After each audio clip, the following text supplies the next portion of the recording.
நம பார்வதீபதையே அரகர மகாதேவா.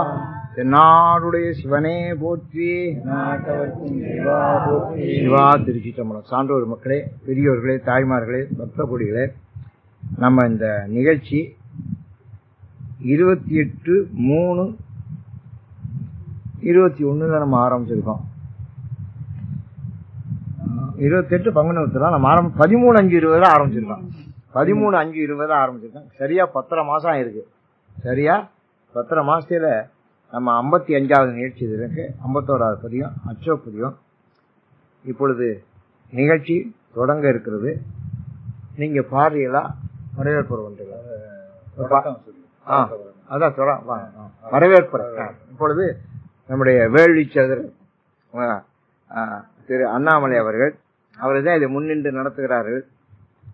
முதல்ல நம்ம பெரிய முத்துராமன் தம்பதிகளுக்கும் அண்ணாமலை தம்பதிகளுக்கும் நம்முடைய நன்றியை நாம தெரிவித்துக் கொள்வோம். இது இவ்வளவு சிறப்பா நடக்கும்னு நானே எதிர்பார்க்கல.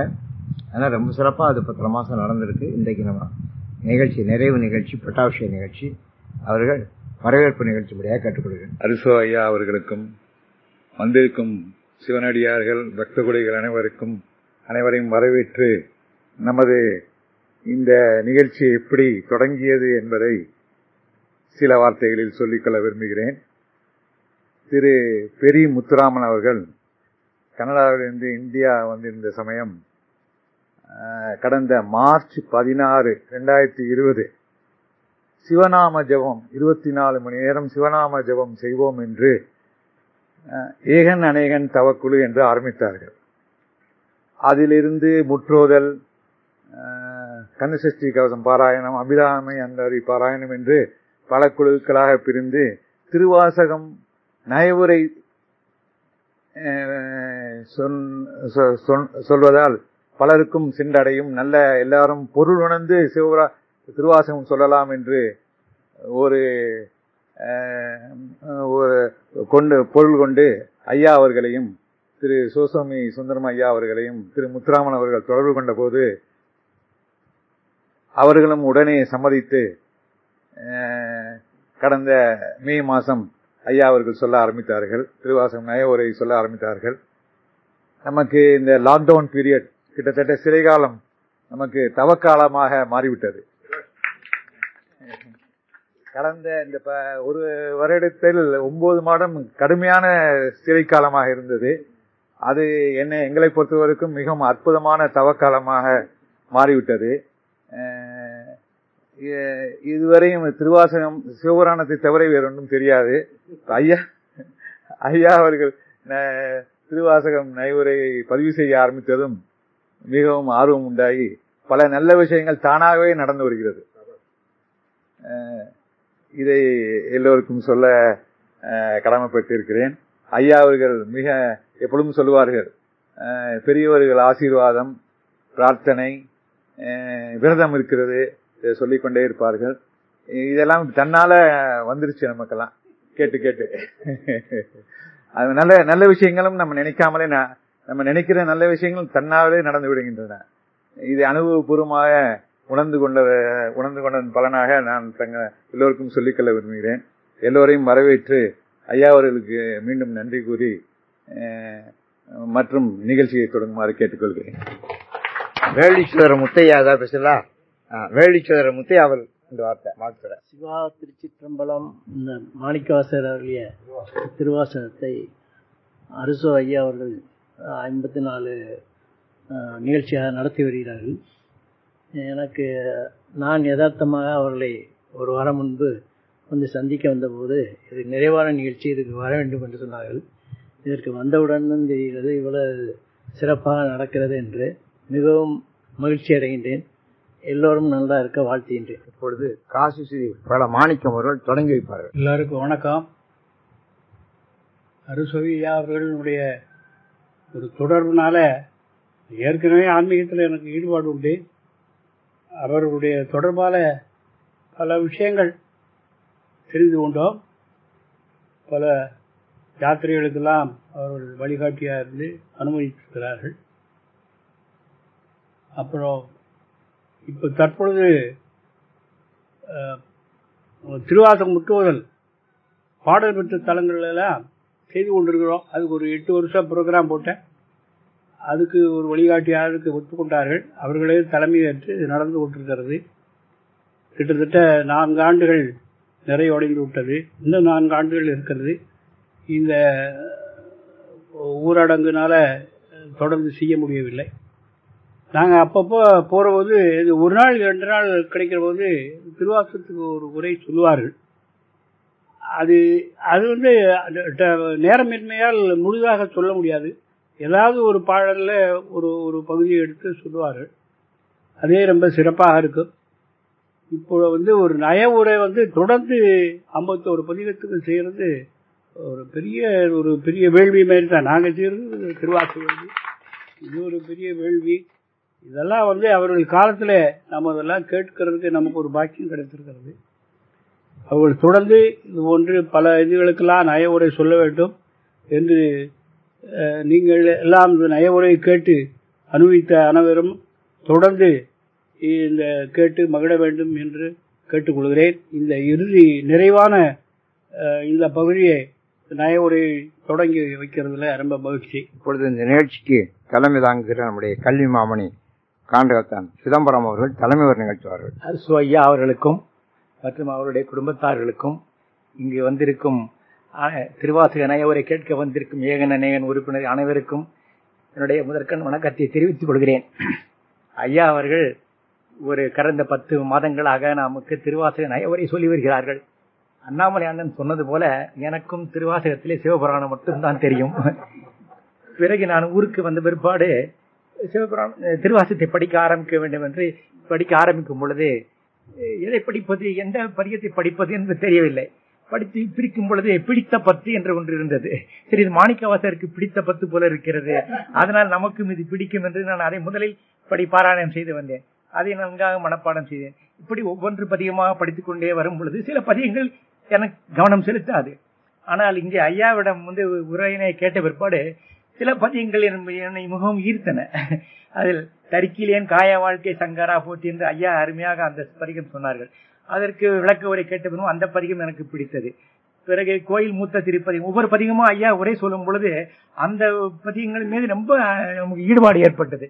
அதனால் இன்று ஐயா வந்து 51வது பதிகத்தை நிறைவு பகுதியிலே நாம் வந்திருக்கிறோம். ஐயா அவருடைய உரையை கேட்பது மிகவும் சந்தோஷமாக இருக்கிறது. ஐயா அவர்களுக்கு மிகவும் நன்றி. ஐயா அவர்கள் திருவாசகத்திற்கும் கம்பராமாயணத்திற்கும் ஒரு பிரிட்ஜ் பண்ணியிருக்கிறார்கள். இங்க திருவாசக உரையை நடக்கும்போது கம்பராமாயணத்தையும் ராமர் கோயிலை பற்றி நாம் பேசிக் கொண்டிருக்கிறோம். தற்செயலாக நான் 2 நாட்களுக்கு முன்பாக நாட்டரசன் கோட்டைக்கு சென்றிருந்தேன். நாட்டரசன் கோட்டையிலே கம்பர் வீடு என்று ஒன்று இருக்கிறது. அந்த வீட்டிலே கம்பர் ஒரு நாள் தங்கியிருந்தாராம். அந்த வீட்டிற்கு செல்லும் பாக்கியம் எங்களுக்கு கிடைத்தது. அந்த வீட்டிலே கம்பர் ஒரு நாள் தங்கியிருந்து பிறகுதான் அவருடைய சமாதியான இடத்திற்கு சென்று அங்கிருந்து தங்கி வந்தார் என்று நம்ம சுந்தரம் செட்டியார் அவர்கள் எங்களுக்கு நேற்று விளக்கம் சொன்னார்கள். கம்பர் அந்த ஊருக்கு வரும் பொழுது மிகவும் பசியோடு வந்தாராம். பசியோடு வரும் பொழுது அவர் வந்து அங்கு சில கொத்தனார்கள் வேலை செய்து கொண்டிருக்கும் பொழுது எனக்கு பசிக்கிறது, கொஞ்சம் உணவு கொடுங்கள் என்று கேட்டார்களாம். அந்த கொத்தனார்கள் அவர் கம்பரை பார்த்து விட்டு, நீ நன்றாக தான் இருக்கிற ஐயா, காலும் கையும் நன்றாக இருக்கிறது, உழைத்து சாப்பிடு அப்படி என்று சொல்லிவிட்டார்களாம். இவருக்கு பொறுக்க முடியாத பசி. ஏன்னா கம்பராமாயணம் அரங்கேற்றம் செய்துவிட்டு அவருக்கு இந்த ஊருக்கு வந்து விட்டிருக்கிறார். அவருடைய சொந்தக்காரர்கள் முடிக்கரை என்ற ஊரில் இருந்தார்களாம். அவர்களோடு சேர்ந்து அங்கு இருக்கலாம் என்று சொல்லி நாட்டரசன் கோட்டைக்கு வந்திருக்கிறார் அந்த வழியாக. ஆனால் அந்த குத்தனார்கள் உணவு கொடுக்கவில்லை. இந்த சாந்து எல்லாம் குழைத்து வைத்திருக்கிறோம், இந்த சாந்தை எடுத்து பூசுங்கள், பிறகு பார்க்கலாம் என்று சொல்லிவிட்டார்களாம். இவர் சாந்தை எடுத்து பூசினாராம். ஆனால் சாந்து ஒன்றும் சுவரில் ஒட்டவில்லையாம். என்ன கீழே விழுந்து கொண்டே இருக்கிறதாம். திடீரென்று அவர் பாட்டு பாட ஆரம்பிக்கவே இருந்த சட்டி சாந்தி எல்லாம் போய் சுவரிலே ஒட்டி கொண்டதாம். இதை பார்த்த குத்தனார்கள் பயந்து போய் அவர் மரியாதை, யாரோ ஒரு பெரியவர் வந்திருக்கிறார் என்று நம்முடைய செட்டியார் அவரிடத்திலே போய் சொல்ல, செட்டியார் கம்பரை வந்து பார்த்து அவரை உபசரித்து அவரை தன்னுடைய வீட்டிலே தங்க வைத்து உணவெல்லாம் கொடுத்து ஆதரித்து வந்தார்களாம். அந்த ஒரு நாள் அந்த பொழுது அங்கு தங்கினார்களாம். பிறகு அவர் கம்ப சொன்னாராம், இந்த ஊரிலே மிகவும் உழைப்புக்கு ரொம்பவும் மரியாதை இருக்கிறது, அதனால நான் முடிக்கரை செல்லவில்லை, இந்த ஊரிலேயே தங்க விரும்புகிறேன் என்று சொல்லி நாட்டரசன் கோட்டையிலேயே தங்கினாராம் என்று அவர்கள் ஐயா சொன்னார்கள். அதுபோல நமக்கு இந்த திருவாசகம் படிக்கிற நேரத்திலே கம்பராமாயணத்தையும் கம்பரை பற்றியும் நாம் இங்கே பேசிக் கொண்டிருக்கிறோம். ஐயா வந்து ராமர் கோயிலையும் கட்டிய பற்றியும் சொல்லிக் கொண்டிருக்கிறார்கள். ஐயா அவர்களுக்கு பேசும் பொழுது நிறைய விஷயங்கள் நமக்கு தெரியும். இப்போ காரைக்குடியிலே கம்பன் விழா நடக்கிறது. ஆனால் அந்த விழாவிலே கம்பனைத்தான் கொண்டாடுகிறார்கள், ராமனை கொண்டாடுவதில்லை என்று ஐயா சொன்னார்கள். அது உண்மையிலேயே நல்ல ஒரு பெரிய விஷயம்தான். நம்ம யாரும் அவ்வளவா சிந்தித்ததில்லை. கம்பனை கொண்டாடும் பொழுது ராமனை கண்டிப்பாக நாம் கொண்டாட வேண்டும். ஆனால் ஐயா அவர்கள் அதை செய்து கொண்டிருக்கிறார்கள். நாம் தேவகோட்டையிலே ஒவ்வொரு செவ்வாய்க்கிழமையும் கம்பராமாயணம் முற்றோதல் செய்யும் பொழுது கம்பராமாயண பாடல்கள் ஒவ்வொன்றையும் படிக்கும் பாக்கியம் நமக்கு கிடைக்கிறது. அது எல்லாம் நான் இதுவரை நினைத்தது கம்பராமாயணம் தமிழ் அழகு பாட்டு, கம்பன் பாட்டு, கவி பாட்டு என்று நினைத்திருந்தோம். அதுவும் ஒரு மந்திரம் என்று கூறி ஐயா அதையும் நமக்கு மந்திரமாக்கி வைத்திருக்கிறார்கள். இதுபோல பல நல்ல செய்திகள் எல்லாம் ஐயாவுடைய பழக்கத்தினால் நமக்கு தெரிய வருகிறது. அதற்கெல்லாம் நாம் கொடுத்து வைத்திருக்கிறோம். அதனால்தான் நமக்கு இந்த பாக்கியம் கிடைத்திருக்கிறது. ஐயா அவர்கள் எனக்கு இந்த வாய்ப்பினை கொடுத்ததற்கு என்னுடைய நன்றியை தெரிவித்துக் கொள்கிறேன். எல்லோருக்கும் வணக்கம். இப்பொழுது வாழ்த்துறை நம்முடைய அன்பிற்குரிய பா ராஜகோபால் அவர்கள். அயனும் மால் அறிய முடியாத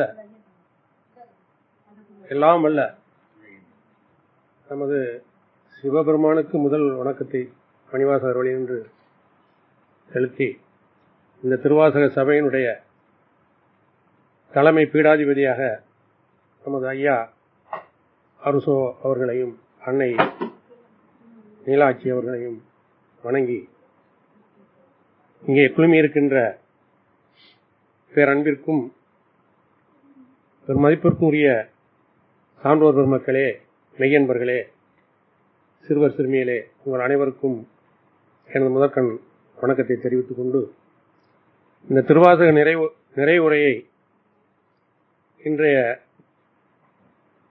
நிறைவு விழாவிலே கலந்து கொண்டு வாழ்த்துவதற்கு எனக்கு வாய்ப்பளித்தமைக்கு நன்றி கூறி, இங்கே நான் வாழ்த்தி சொல்ல வேண்டியது, முதலிலே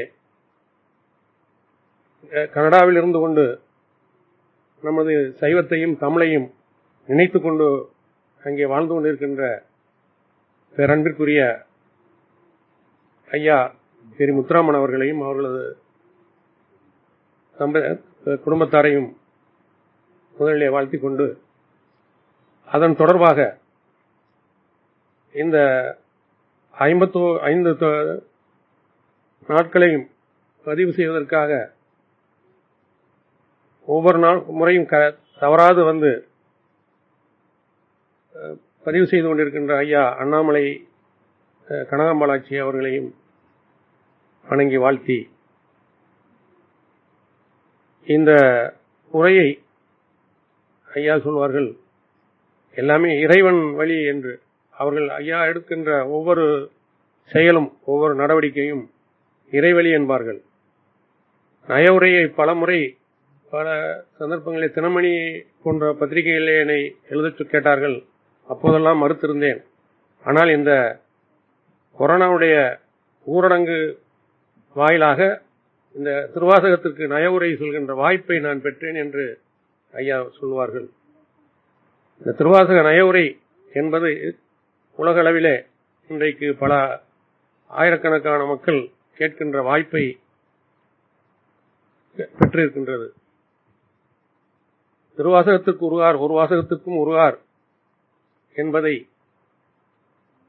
நாம் செவியாக அவ்வப்போது கேட்டு அதனுடைய உள்ளார்ந்த அர்த்தத்தை நாம் உணராமலே வாழ்ந்து வந்திருக்கின்றோம். மணிவாசகர் பல இடங்களிலே தேனே அமுதே கரும்பின் தெளிவே தித்திக்குமானே என்கின்ற சொற்றொடரை பல இடங்களிலே உரைத்திருக்கின்றார். அதை பற்றி நான் சிந்திப்பது உண்டு. நம்முடைய புலன் அறிவால் நாம் இனிய பொருட்களை உண்கின்ற உணர்வை நாம் புலன்வழி செயலாக பெற்றிருக்கின்றோம். இதை கடந்து பேரின்பம், பெருவாழ்வு, முக்தி நிலை என்கின்ற நிலையை நாம் அடைகின்ற போது நமது உடலுக்குள்ளேயே அந்த அமுது சுரந்து அந்த தேனே அமுதே தித்திக்கும் அந்த கரும்பின் தென்னலை என்கின்ற வகையில் அவர் பாடியிருக்கின்றார் என்றால் அந்த நிலையை நாம் அடைய முடியும் என்கின்றதை நமக்கு பல இடங்களிலே உணர்த்தி இருக்கின்றார். இன்றைக்கு மக்கள் எல்லாம் பக்தி நிலை என்கின்றது தாண்டி நாமெல்லாம், ஆனால் மற்றவர்களெல்லாம் நிறைய இருந்தாலும் கூட திருவாசகத்தை எடுப்பதற்கும் திருவாசகத்தை படிப்பதற்கும் திருவாசகம் முற்றுவதல் செய்வதற்கும் திருவாசகத்தையே கேட்பதும் என்பது நம்மை அறியாமலே நம்ம நடந்து கொண்டிருக்கின்றது. இது எல்லாருக்கும் ஏற்புடையதா, எல்லாரும் இதற்குள்ளே வருகின்றார்களா என்றால் வர முடியாது. ஏன்னா அந்த கொடுப்பினை இருக்கின்ற நம் போன்றவர்கள் மட்டுமே இங்கே இந்த நிலைக்கு வர முடியும். ஐயாவுடைய அடியார்கள் கூட்டத்திலே நானும் என்னை இணைத்துக் கொண்டது எனக்கு பெரும் மகிழ்ச்சியும் ஆனந்தத்தையும் தந்து கொண்டிருக்கின்றது. ஐயா அவர்கள் பல்வேறு சாதனைகளை செய்திருக்கின்றார்கள். வாழ்நாள் சாதனைகளாக பல சாதனைகளை செய்திருக்கின்றார்கள். அதையெல்லாம் பட்டியலிட்டு சொல்வதென்றால் ஐயா கொடுத்திருக்க நேரம் பத்தாது. ஆனால் அவர்கள் எடுத்திருக்கின்ற காரியங்களிலே இந்த நயவுரையை நிறைவு செய்த இன்றைக்கு அவர்கள் பெரும் மகிழ்ச்சியோடு மகிழ்ந்து நம்மை எல்லாம் அழைத்து இங்கே அவர்கள் மகிழ்ந்திருப்பது எல்லாம் அவன் செயல், இறைவன் செயல். அந்த எல்லாம் வல்ல இறைவன் அருளால் ஐயாவுடைய ஆரோக்கியமும் அவருடைய ஆயுளும் வலுப்பெற்று ஐயா எடுத்த அந்த தேவாரம் பாடப்பட்ட தலங்களுக்கு சென்ற யாத்திரை 4 யாத்திரை இன்னும் பாக்கி இருக்கின்றது. அதை அவர்கள் இறைவன் அருளால் நிறைவு செய்ய வேண்டும் என்று இறைவனை பிரார்த்தித்து ஐயா தொடங்கி இருக்கின்ற ராமர் கோயில் குடமுழுக்கு விழாவும் விரைவிலே நிறைவு பெற்ற பின்பு ஐயாவுடைய கவனம் தேவாரம் பாடப்பட்ட தலங்களுக்கு எங்களை எல்லாம் அழைத்து சென்று அந்த அருளாளர்கள் பாடிய அந்த தலங்களிலே நாங்கள் இருந்து பாடுகின்ற போது எங்களுக்கு கிடைக்கின்ற மற்றற்ற மகிழ்ச்சி, எங்களுடைய பேரானந்தத்தை எங்களுக்கு ஐயா அளிப்பார்கள் என்கின்ற நம்பிக்கை எனக்கு இருக்கின்றது. நாங்கள் கடந்த ஓராண்டுக்கு முன்னதாக சம்பந்தர் மேடு என்ற இடத்தை நாங்கள் போய் தரிசித்தோம். அந்த இடமே ஒரு வயல்காட்டின் ஒரு திட்டிலே இருந்தது. அதை எப்படி பொழுது சாய்கின்ற நேரம் வழி தெரியவில்லை, எப்படி போறது அப்படிங்கிற நினைக்கிற போது ஐயாவுக்கு ஒருத்தர் வாங்கய்யா நான் கூட்டு போறேன் அப்படின்னு எங்க கூட வண்டியில ஏறாரு. அந்த இடத்துக்கு நாங்கள் கூட்டிட்டு போற போது எங்களை கூட்டு போற போது அங்க மசண்ட நேரம் இருண்டு போயிருது. நாங்கள் அன்னைக்கு பார்த்தோம், அந்த கற்கோயில் கட்டப்பட்டிருந்தது. அந்த கற்கோயில் இப்பொழுது ஒரு 10 தினங்களுக்கு முன்னதாக மிக விமர்சையாக அந்த திருவையாறு பகுதி முழுவதுமே திரண்டு குடமுழுக்கு செய்யப்பட்டிருக்கின்றது. அதிலே அந்த கல்வெட்டிலே அந்த திருஞான சம்பந்தரும் அப்பர் சுவாமிகளும் ஒருவர் சந்தித்ததை சிற்பமாக அந்த கோயிலுடைய பிற்பகுதியிலே படித்திருந்தார். அது இன்றைக்கும் இவருடைய நினைவிலே நின்று கொண்டிருக்கின்றது. இங்கே ஐயாவால் போற்றப்படுகின்ற ஞாலம்பரவார் என்ற பட்டத்தை பெரிய முத்துராமன் குடும்பத்தாருக்கும் ஐயா அண்ணாமலை கனகாமலை ஆட்சியர்கள் அவர்களுக்கும் கொடுத்தது மிக மிக சால பொருந்தக்கூடிய ஒன்று. ஐயாவுடைய மனதிலே வருகிறது என்றால் அது இறை அருளால் வரப்பெறுகிறது. அது மாதிரி ஐயா கல்விமான் என்ற பட்டத்தை அவர்களுக்கு சூட்டினார்கள் என்றால் ஐயாவோடு அவர்கள் தொடர்பு கொண்டதற்கு பிறகு ஐயாவுடைய கருத்தை, அவர்களுடைய வாழ்க்கையை பின்பற்ற வேண்டும் என்கின்ற எண்ணத்தை அவருக்கு வழங்கி இருக்கின்றது. அது மாதிரி அவருடைய சகோதரருக்கு ஐயா வள்ளல்னு பட்டம் கொடுத்தாங்க. அது மாதிரி அவரும் அது மாதிரி அந்த குணத்துக்கு. ஆனா ஐயா ஒருத்தருக்கு அந்த ஒரு பட்டத்தை கொடுக்கறாங்கன்னா அது அது இறை வழியா அந்த பட்டங்கள் தான். அதெல்லாம் அவன் ஞாலம் வருவாருங்கிற சொல் திருவாசகத்தில இருந்து எடுக்கப்பட்டுள்ளது. அது ஐயாவும் பலமுறை எங்களோடு உட்கார்ந்து எல்லாம் படித்திருக்கின்றார்கள். அப்போதெல்லாம் அவர்களுக்கு தோன்றவில்லை. ஆனால் இந்த தம்பதியர்கள் அவர்களுக்கு முன்னாலே அமர்ந்து இந்த பணியை செய்கின்ற சந்தர்ப்பத்திலே அந்த பாடல் வருகின்ற அந்த வரிகள் வருகிற போது அவர்கள் அதை பிடித்துக் கொள்கின்றார்கள். அதை எடுத்துக்கொண்டு அவர்களுக்கு அந்த ஞாலம்பரவார் என்ற பட்டத்தை வழங்கி இருக்கின்றார்கள். இந்த ஞாலம்பரவார்கள் அவர்களெல்லாம் பெரும் புண்ணியம் செய்த, தவம் செய்த குடும்பத்தை சேர்ந்தவர்கள். அவர்கள் அந்த இல்லத்திலே அவர்கள் குடும்பத்துக்கு அந்த இல்லத்துக்கெல்லாம் நான் போகணும்னு எனக்கு ஒரு ஆசை எப்பவுமே. ஏன்னா 70 ஆண்டு காலமாக அங்கே ராமாயணம் சொல்லப்படுகிறது என்பதை கேட்கின்ற போது எல்லாம் நம்ம பெரிய ஆனந்தமான மகிழ்ச்சியான ஒரு செய்தி. இப்படியாக நம்ம ஐயாவை பத்தி சொல்லணும்னா நிறைய சொல்லிட்டே இருக்கலாம். நாங்கெல்லாம் கிராமத்தை சார்ந்து வாழ்ந்தவங்க. ஏதோ ஒரு சந்தர்ப்பம் ஐயா நான் மாணவனா பள்ளிக்கூடத்துல ஆசிரியரா நான் மாணவனாவை சந்தித்தேன். ஆனா இந்த எனக்கு ஆறுமுகசாமி ஆலயத்திலே ஐயாவை நான் சந்தித்த போது எனக்கு ஒரு வியப்பா, நமக்கு ஆசிரியர் அப்பதான் ஒரு 40 ஆண்டுகளுக்கு பிறகு மீண்டும் சந்திக்கக்கூடிய சந்தர்ப்பம். ஆனா ஐயாவுக்கு நான் நேற்று அந்த இதை படித்தேன், ஏஎல்சி எழுதுன படிச்சுக்கிட்டு இருக்கும் போது நான் கூட கவிஞருங்கிறத ஏஎல்சி தான் கொடுத்தாங்கன்னு நினைச்சேன். ஆனா அவங்க பதிவு பண்ணியிருக்காங்க, ஆறுமுகசாமி சித்தர் ஆறுமுகசாமி ஐயாவுக்கு அருட்கவிஞர்னு பட்டம் கொடுக்க சொல்லியிருக்காரு அப்படின்னு அவர் சொன்னார். அப்படின்னு அவர் குறிப்பிடுறாரு, பதிவு பண்ணியிருக்காரு. அப்படி ஐயா அருட்கவிஞர். இப்படி அவருடைய வாழ்நாள் சாதனையாளர். இன்னும் எவ்வளவோ சாதிக்க இருக்காங்க. இன்னமும் அவர்கள் 100 ஆண்டு கடந்து வாழ்ந்து நம்மை போன்றவர்கள் எல்லாம் அவர்கள் நல்வழி நடத்தி நாமும் முக்தி பெறுவதற்கு மணிவாசகருடைய திருவாசகத்திலே பல இடங்களிலே வலியுறுத்துகிறார். பிறப்பெற வேண்டும் என்கின்ற வரிகளை 20-25 பாடல்களுக்கு மேலாக வேரோடு கலைந்து அப்படி நிறைய அழுத்தம் திருத்தமா நம்ம திருவாசகத்தை ஊன்றி படிக்க படிக்க நிச்சயமாக நாமெல்லாம் இறைநிலை அடைவோம் என்பதிலே எந்த சந்தேகமும் கிடையாது. நாமெல்லாம் மன உறுதியோடு திருவாசகத்தை முழுமையாக உணர்ந்து படிக்க படிக்க நாம் இறைவனடி சேர்வோம் என்பதற்கு இந்த போற்றி திருவள்ளுவர் அவர் சொல்லியிருக்கின்றார் ஒரு வரி. அது மட்டுமல்ல, ஆனால் நீங்களும் அறிந்திருப்பீர்கள், இருந்தாலும் உங்களுடன் பகிர்ந்து கொள்வதே மகிழ்ச்சி அடைகிறேன். திருவாசகத்திலே சொர்க்கம் என்கின்ற சொல் நேரடியாக இருக்கிறது ஒரு இடத்துல. அதுவும் என்ன சொர்க்கத்துக்கு நம்மளை கூட்டிட்டு போகணும்னு அவர் சொல்லல. ஆனா அவர் உணர்றார், நரகம் சொர்க்கம் என்பதை மணிவாசகர் உணர்த்துகிறார். நரகிடை சேராமல் என்பதை பல இடங்களிலே குறிப்பிடுகின்றார்.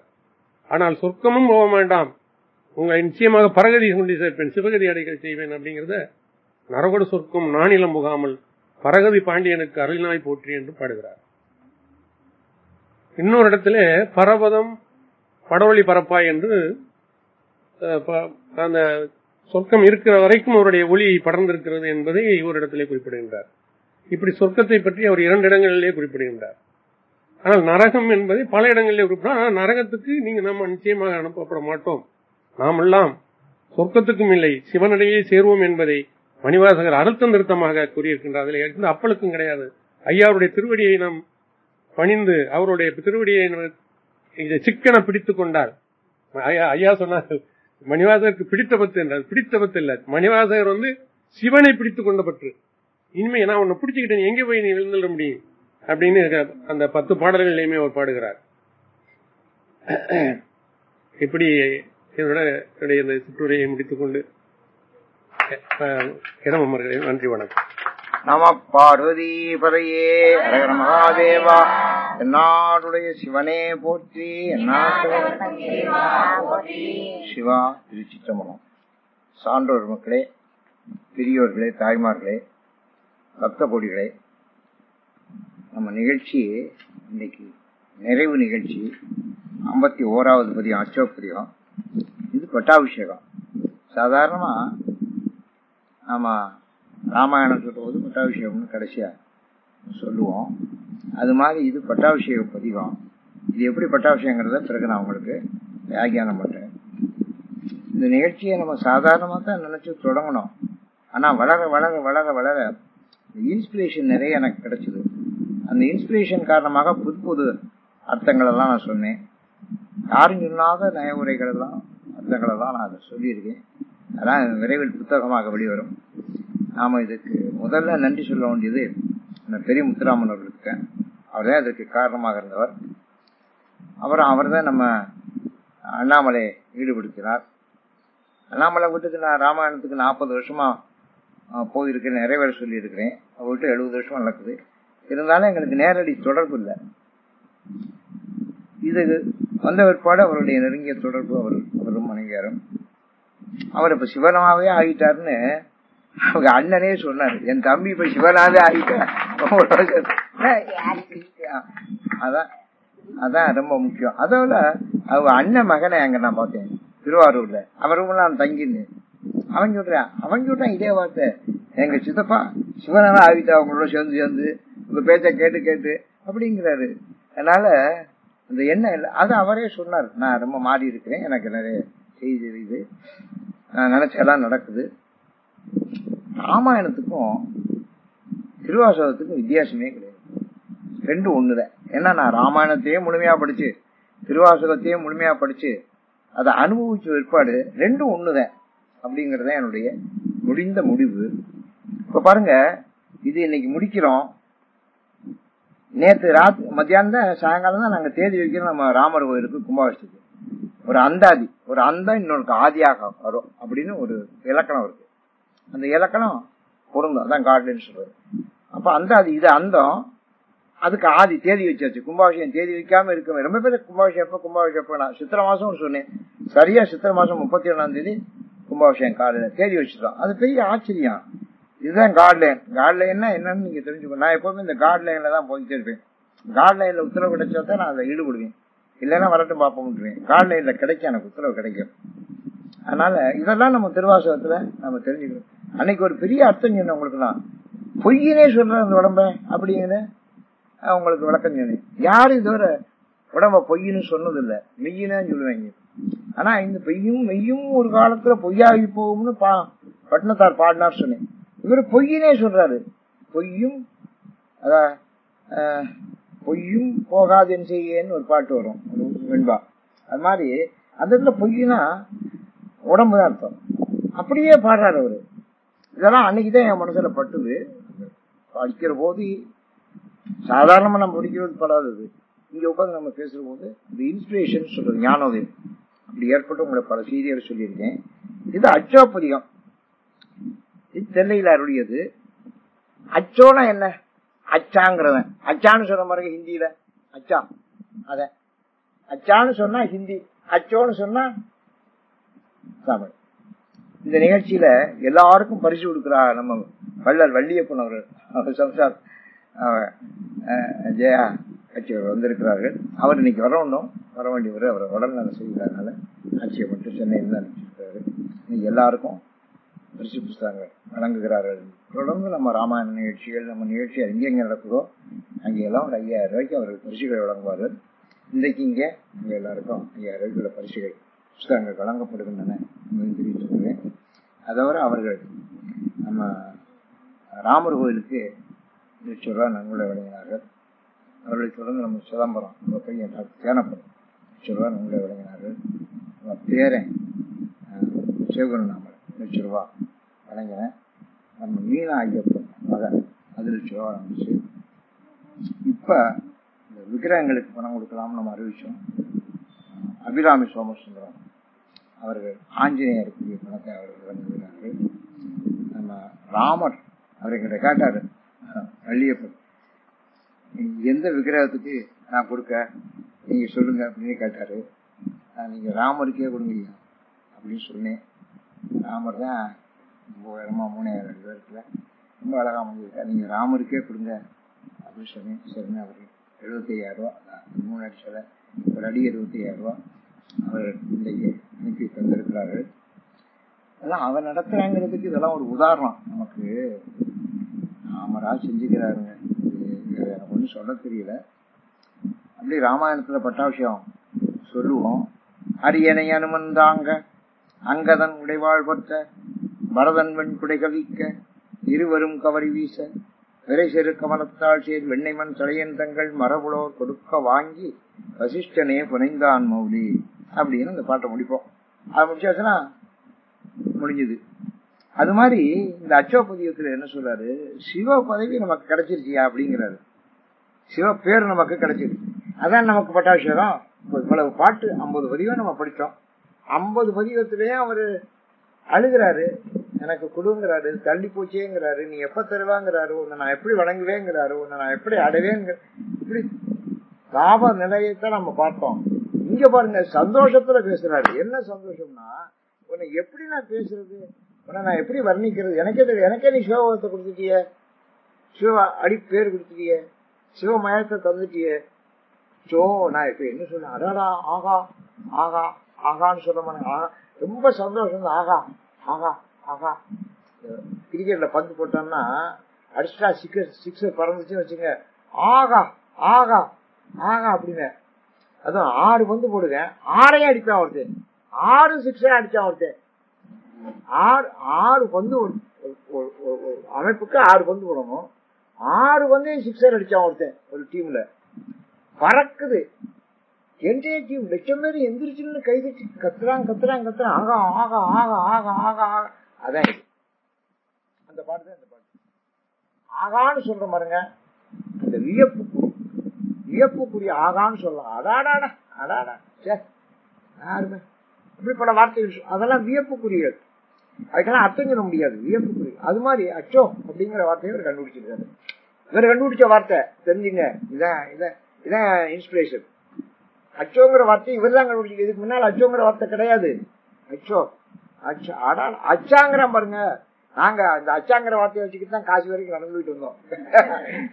எவன் என்ன கேட்டா ஆச்சா ஆச்சா ஆச்சா செஞ்சு போயிடுவோம். சரிதா? அப்படி பேருங்க நம்ம எதுவும் அப்படி தெரியல, அவன் எதுவும் நம்ம ஏன் அச்சா சொல்றது?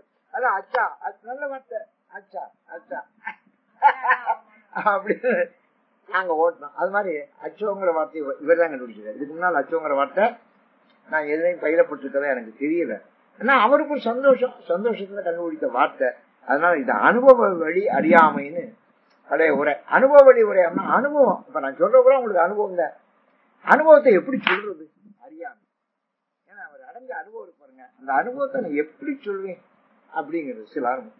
அதுக்கு இந்த பாட்டுல பல பாடல் 9 பாட்டு மாதிரி அதுல இருக்குது. அந்த 9 பாட்டுல அவரு முக்கால்வாசி பாட்டு சிற்றின்பத்தை பத்தி பாடுறாரு. ஏன்னா அதை சொல்லித்தான் பேரின்பத்தை கூட்டிட்டு போகணும். சிற்றின்பத்திலிருந்து தான் பேரின்பத்துக்கு போகணும். அதனால இந்த பாட்டுல பூரா சிற்றின்பத்தை சொல்லி பேரின்பத்தை கூட்டு போறாரு. அப்படி பேரின்பத்துக்கு போறதுதான் அடாடா அடாடா அச்சோ அச்சோ அப்படிங்கிற வார்த்தை எப்படி நான் சொல்றதுங்கிறது தெரியாம சொல்றாரு. அப்ப அவர் அந்த சிவமயமா ஆகிட்டாரு, சிவபதத்தை அடைஞ்சிட்டாரு, சிவனுடைய திருவடியை அடைஞ்சிட்டாரு அப்படிங்கிற பெருமைதை இந்த பதிகத்தினுடைய இந்த திருவாசகத்தினுடைய நோக்கம் அது நிறைவேறிச்சு. அதனாலதான் பட்டாபிஷேக பாட்டு சொல்லு. பட்டாபிஷேகம் என்ன? பட்டம் சூட்டணும். அப்ப பட்டாபிஷேகம். கும்பாபிஷேகம் கும்பத்துல தண்ணி ஊற்றணும் கோயில்ல, அது கும்பாபிஷேகம். இது சிவபதத்தை நாம அடையணும், அதை நம்ம அடைஞ்சிடறோம். அவருக்கு அவரே மாணிக்கவாசர் அடைஞ்சிட்டு அதனால சிவபாக்கியம். இதுக்கு பேர் என்ன? சிவபாக்கியம். அதான் பட்டாபிஷேகம். முதல் பாட்டு சொல்லுவேன். முக்தி நெறி அறியாத மூர்க்கரோடு முயல்வேனை பக்தி நெறி அறிவித்து பழவினைகள் பாரும் வண்ணம் சித்தமலம் அறிவித்து சிவமாக்கி எனையாண்ட சித்தமலம் அறிவித்து சிவமாக்கி எனையாண்ட அத்தனக்கு அருளியவாறு ஆர்வெருவார் அச்சோவை. பட்டாசப்பட்ட முக்தி நெறி அறியாத மூர்க்கரோடு முயல்வே. முக்தினா என்னன்னு தெரியாது, அப்புறம் முக்திக்கு எது நெறின்னு தெரியணும் இல்லையா? இப்ப நம்ம காருன்னா என்னன்னு தெரியணும், அந்த காருக்கு எது ரோடுன்னு தெரியணும், ரோடு எந்த பாதையில போகுதுன்னு தெரியணும்.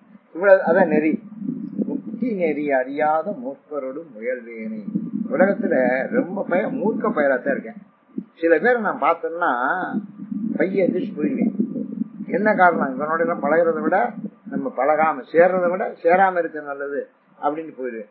என்ன காரணம் அப்படின்னா, எந்த வரைக்கும் நம்ம தேவையில்லாத ஆட்களுடைய தொடர்புகள் எல்லாம் வச்சுக்கப்படாது, தேவையில்லாத இடங்கள்ல சேரப்படாது. துச்சங்கம்னு தெரியும். இதுல சேர்ந்தா சத்சங்கம், அதுல சேர்ந்தா துச்சங்கம். அவங்களோட சேர்ந்தா நமக்கு கெட்ட எண்ணம் தான் வரும், இதுல சேர்ந்தா நமக்கு நல்ல எண்ணம் வரும். நம்ம 4 காரியத்தில் கலந்துக்கணும், நல்ல செய்யணும், நல்ல விஷயங்களை தெரிந்து விடணும், ஞானம் பெறணும் அப்படிங்கிற எண்ணம் வரும். அதனால அது முக்தி நெறி. முக்தி நெறி அறியாத மூர்க்கரோடு முயல்வே. மூர்க்கர்னா அதாவது மூர்க்கனும் முதலையும் கொண்டது விழான்னு சொல்லுவோம். மூர்க்கன் என்ன? யாரு மூர்க்கன்? அடிக்கிறவன் மட்டும் மூர்க்கன் இல்ல, அந்த கெட்ட எண்ணத்தை கெட்ட கொள்கையை விடாம கடப்பிடிச்ச. நம்ம சொன்னா கூட கேட்க மாட்டேன். அவன் தான் மூர்க்க பையன். மூர்க்க பையனா அவன் கொண்ட கொள்கை கெட்ட கொள்கைன்னு அவனுக்கும் தெரியும், நம்ம சொல்லுவோம், கேட்க மாட்டேன், அதுலதான் போவேன். அவன்தான் மூர்க்கன். அதுக்குதான் சொன்னேன் அந்த காலத்துல, மூர்க்கனும் முதலையும் கொண்டது விடா. முதலை பிடிச்சா விடாது, தெரியுதா? உலகத்துல பிடிச்ச பிடிய விடாது 2. ஒண்ணு முதலை, இன்னொன்னு உடும்பு. உடும்பு பிடிச்சா விடாது. அந்த காலத்துல பெரிய கோட்டைகள்ல ஏறுறதுக்கு சிவாஜி முதற்கொண்டு எல்லாம் இருந்துச்சாங்களா, அந்த உடும்பை கட்டிட்டு போவாங்க, கயத்தை போட்டு கட்டி. பெரிய கோட்டை 150 அடி கோட்டை, 100 அடி கோட்டை இருக்கும். அது தூக்கி எறிவேன், அது போய் மேல விழுவோம். விழுந்து அதை பிடிச்சிக்கிறோம், கவிக்கிறோம். கவிக்கிட்டோன்னு இந்த கயரை பிடிச்சி ஏறுவாங்க, அதுக்கெல்லாம் விழுந்துடாது. எவ்வளவு வீச்சையும் தாங்க, அது புடிய விடாது. எது? உடும்பு. அது மாதிரி முதலையும் விடாது. அதே மாதிரி மூர்க்கன்னு விட மாட்டேன். மூர்க்கேன் வாடா போட, நீ போயா, நான் என்னன்னு கேட்டு வர்றேன். கிளம்ப மாட்டான், தகராறு பண்ணிக்கிட்டே இருப்பான், பிரச்சனை பண்ணிக்கிட்டே இருப்பான். போலீஸ்காரனை போய் அடிச்சு விடுவாங்க, ஸ்டேஷனுக்குள்ள போய் கொடுத்துருவாங்க. மூர்க்கரோடு முயல் வேனை. வாங்க இப்படி வாங்க, இங்க வாங்க தம்பி. பக்தி நெறி அறியாத மூர்க்கரோடு முயல்வேனை. மூர்க்கங்களோடு நான் முயன்றேன்னு அர்த்தம், அவங்களோட சகவாசம் வச்சுட்டேன். அவனுக்கு முக்தி நெறி தெரியாது, அப்படித்தான் என்னுடைய சகவாசம். நீங்க நல்லவனோட பழகனா நம்ம நல்லவன், கெட்டவனோடு பழகனா கெட்டவன். இங்கிலீஷ்ல ஒரு பழமொழி உண்டு, உன் நண்பர்கள் யார் என்று சொல், நீ யார் என்பதை நான் சொல்கிறேன் அப்படின்னு. Tell me your friends, I will say who you are. நீ யாருன்னு நான் சொல்றேன் அப்படின்னு சொல்லுவாரு. அதனால நான் இதுவரை இந்த மூர்க்க பயங்களோட தான் பழகினேன். ஆனா இந்த சிவபெருமான புடிச்சுக்கிட்டாரு. புடிச்சுக்கிட்டு என்ன செஞ்சாரு, பக்தி நெறி அறிவித்து எனக்கு பக்தி நெறி அவர் சொல்லி. புத்தி நெறிக்கு எதிர்ப்பதும் நீங்க ஒருத்தனை மாற்றணும்னா அதைய மடைமாற்றம் பண்ணும். ஒரு கெட்ட பாதையில போயிட்டீங்க அப்படின்னா அவனை கெட்ட பாதையில போகாதேன்னு சொன்னா கேட்க மாட்டேன், அவனுக்கு ஒரு நல்ல பாதையை காட்டணும். அதுக்கு பேர் மடைமாற்றம். அப்ப அவன் திரும்பிட்டாக்க அப்புறம் அந்த பக்கம் போக மாட்டேன். ஒருத்தன் குடிக்கிறான்னு வச்சுங்க, இதை விட இது ரொம்ப நல்லா இருக்கும்டா அப்படின்னு சொல்றான்னு சொல்லி நினைச்ச தண்ணிய போட்டு சாட்லாம் போட்டு குடிச்சு அதை குடிச்சு பழகிட்டான், இதை விட்டுருவேன். அவனுக்கு மடைமாற்றம்னு பேரு. மாற்றணும். எனக்கு முக்தி நெறி தெரியாத மூடர்களோட பழகினேன், எனக்கு பக்தி நெறியை சொல்லி என்ன மடைமாற்றம் பண்ணினான். பக்தி நெறி அறிவித்து, பக்தி நெறி தான் இப்ப நம்ம நெறியெல்லாம் பக்தி நெறி தான். புரியுதா? நமக்கு முக்தி நெறி தெரியாது, ஆனா பக்தி நெறி தெரியும். இந்த பக்தி நெறியில போனா அது முக்தி நெறிக்கு கொண்ட. இதே வழியில போங்க சார், ஹைவே வந்துருமே, இதே வழியில போங்க ஹைவே வந்துருமே. சொல்றா சொல்லல, ஹைவேக்கு கடை பாத்தீங்கன்னா இந்த பாதையில போங்க, இதுக்கு ஹைவே எல்லாம் கொண்ட கூட அப்படிங்க. அது மாதிரி பக்தி நெறியில நீங்க போனா முக்தி நெறிய அடைஞ்சிடலாம். பக்தி நெறி அறிவித்து பழவினைகள் பாரும் வண்ணம், பழவினைகள் பாரும். எவ்வளவு வேண நம்ம எத்தனை பிறவை பிறந்திருக்கோம், ஒரு வினையா 2 வினையா நம்ம செஞ்சிருக்கோம். அந்த வினைகள் பூரா அழிய முடியாது, வினை அழியணும். அதான் என்னுடைய நோக்கமே. நம்ம செஞ்சிருக்க நல்வினை தீவினை 2மே முடியணும். முடிஞ்சு பழவினைகள் பாருமன் அழியும்னா சித்தமலம் அறிவித்து. சித்தத்தை சிவமாக்கின்னு சொல்றேன். சித்தத்துல 3 மலம் இருக்கு, ஆணவம் கண்மம் மாயை. ஆணவம் இருக்கு பாருங்க, ரொம்ப பேருக்கு ஆணவம் இருக்கு. பாக்குறேன் உலகத்துல ஆணவம் ரொம்ப பேருக்கு இருக்கு. இந்த ஆணவம் கண்மம், கண்மம்னா நம்ம செஞ்ச கர்மங்கள், மாயை அது நமக்கு தெரியுது. இந்த உலகத்துல எவ்வளவு மாயை இருக்குங்கிறது நமக்கு தெரியுது. தினம் நம்மளை ஒருத்தன் ஏமாத்துறேன், அந்த ஏமாத்தப்படுகிற போது அது மாயைங்கிறத நம்ம உணரலாம். சரிதா? எப்போல்லாம் ஏமாறுறோமோ அதெல்லாம் மாயைன்னு இருக்கும். மாயையின் மூலத்தான் ஏமாத்த முடியும். அப்படி சித்தமலம் அறிவித்து அப்படி அறுத்துட்டாரு. எதை?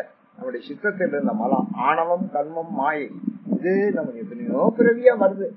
அத 3ஐயும் மறுத்து நீங்க நம்ம ஆணவத்தை விட்டுட்டாலே பாதி ஜெயிச்சிட்டோம். அப்புறம் கண்மம் மீதி போயிடும்.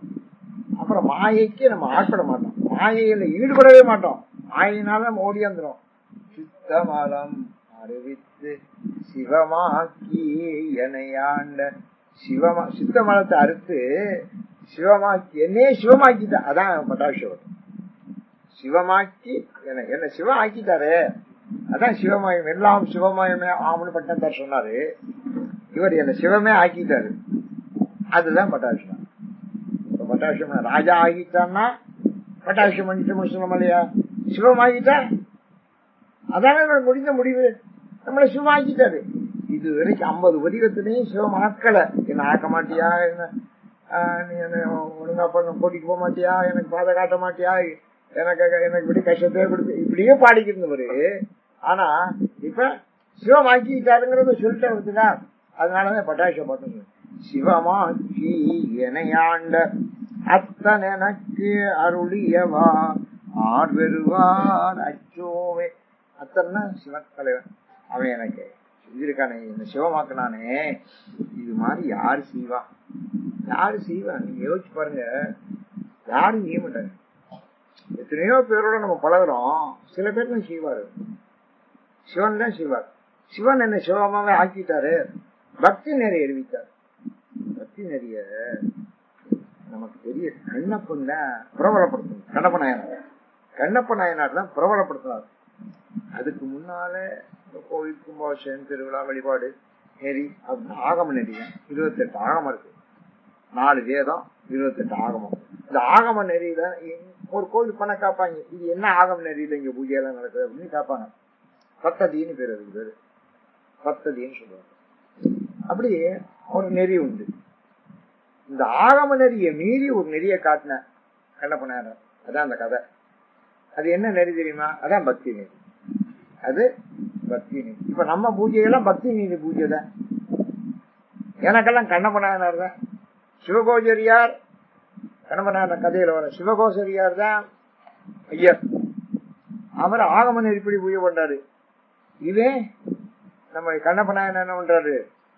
மாம்சத்தை கட்டிக்கிட்டு வர்றாரு, அத ஒரு தொன்னையில கொண்டு வர்றாரு, அப்புறம் தலையில பூவெல்லாம் வச்சுக்கிறாரு, வாய்க்குள்ள பொன்முகலி நீரை வச்சுக்கிறாரு, சாமிகிட்ட வர்றாரு.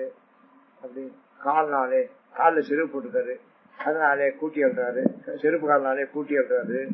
அங்கே கிடக்கலாம் பூவெல்லாம், நிர்மாந்திய பூவெல்லாம், அவர் போட்டு நிர்மாந்திய பூவெல்லாம். அதுக்கப்புறம் வாயில இருக்க கொப்பிடிக்கிறாரு, பொன்முகலி ஆற்று நீரை, அது அபிஷேகம் பண்றாரு. தலையில பூவெல்லாம் திருகிட்டு வந்தாரு, இப்படி உதறாரு. தலையில இருந்து பூவெல்லாம் சதுர சாமிக்கு பூ போட்டாரு, சாமிக்கு சுத்தம் பண்றாரு. கால்னால செருப்பு கால்னால வாயில வச்சு கொண்டு வந்து தண்ணியை கொப்பிடிக்கிறாரு, அபிஷேகம் பண்றாரு. தலையில இருக்க பூவெல்லாம் சதறாரு. அப்புறம் ஒரு தொன்னையில அந்த கறி, வண்டிக்கறி, அதை கொண்டாந்துருக்காரு. அதை கொண்டாந்து சாமி சாப்பிடு. அப்படி இதுதாங்க அவர் செஞ்சார் நெறி. இது எதனுடைய விளைவா செஞ்சாரு? பக்தி நெறி. அவருடைய நெறி பக்தி நெறி. அத சிவபாசிரியர் அவர் தினம் வந்து பார்த்தா அங்க அசுத்தமா இருக்காங்க. என்னடா எவனோ ஒரு காட்டா வந்து அசுத்தம் பண்ணிட்டு போறானேன்னு மறுநாள் அவர் சுத்தம் பண்ணிட்டு போறாரு. 6 நாள் நடக்குது. அவனுக்கு ஒண்ணும் புரியாது சிவகோசரியாருக்கு. யாரா ஒரு காட்டு பையன் வந்து என்னமோ பண்ணிட்டு போறான் இந்த இடத்தையெல்லாம் அப்படின்னு. அன்னைக்கு ராத்திரி அவர் கனவுல சிவபெருமான் தோன்றி, காலத்தினார் தோன்றி, அவன் யார் தெரியுமா? கண்ணப்ப நாயனார். கண்ணப்பன் நம்மகிட்ட ரொம்ப பக்தியப்பா. அவன் வாயிலிருந்து துப்புறாம்பரு தண்ணி, அந்த ஆத்து தண்ணி எனக்கு கங்கையை கூட உயர்ந்ததப்பா. அந்த தலையிலிருந்து உதுக்குறான் பாரு பூ, அந்த பூ கற்பக மலரை விட சிறந்ததப்பா. அவன் கால்னால என்ன மிதிச்சு எல்லாம் பண்றான் பாரு, அது அவன் கால் என் மேல படுதுன்னா அது முருகன் காலப்பா. முருகன் கால் பட்டா நான் எவ்வளவு சந்தோஷப்படுவேன், அவ்வளவு சந்தோஷம். அவன் மனமனமா என்ன சொல்றான் பாரு, அது என்ன தெரியுமா? வேதத்திலும் ஒழுங்கியது, இதெல்லாம் உனக்கு புரியாது, நீ நாளைக்கு ஒழுங்கு பாரு அப்படிங்கிறாரு.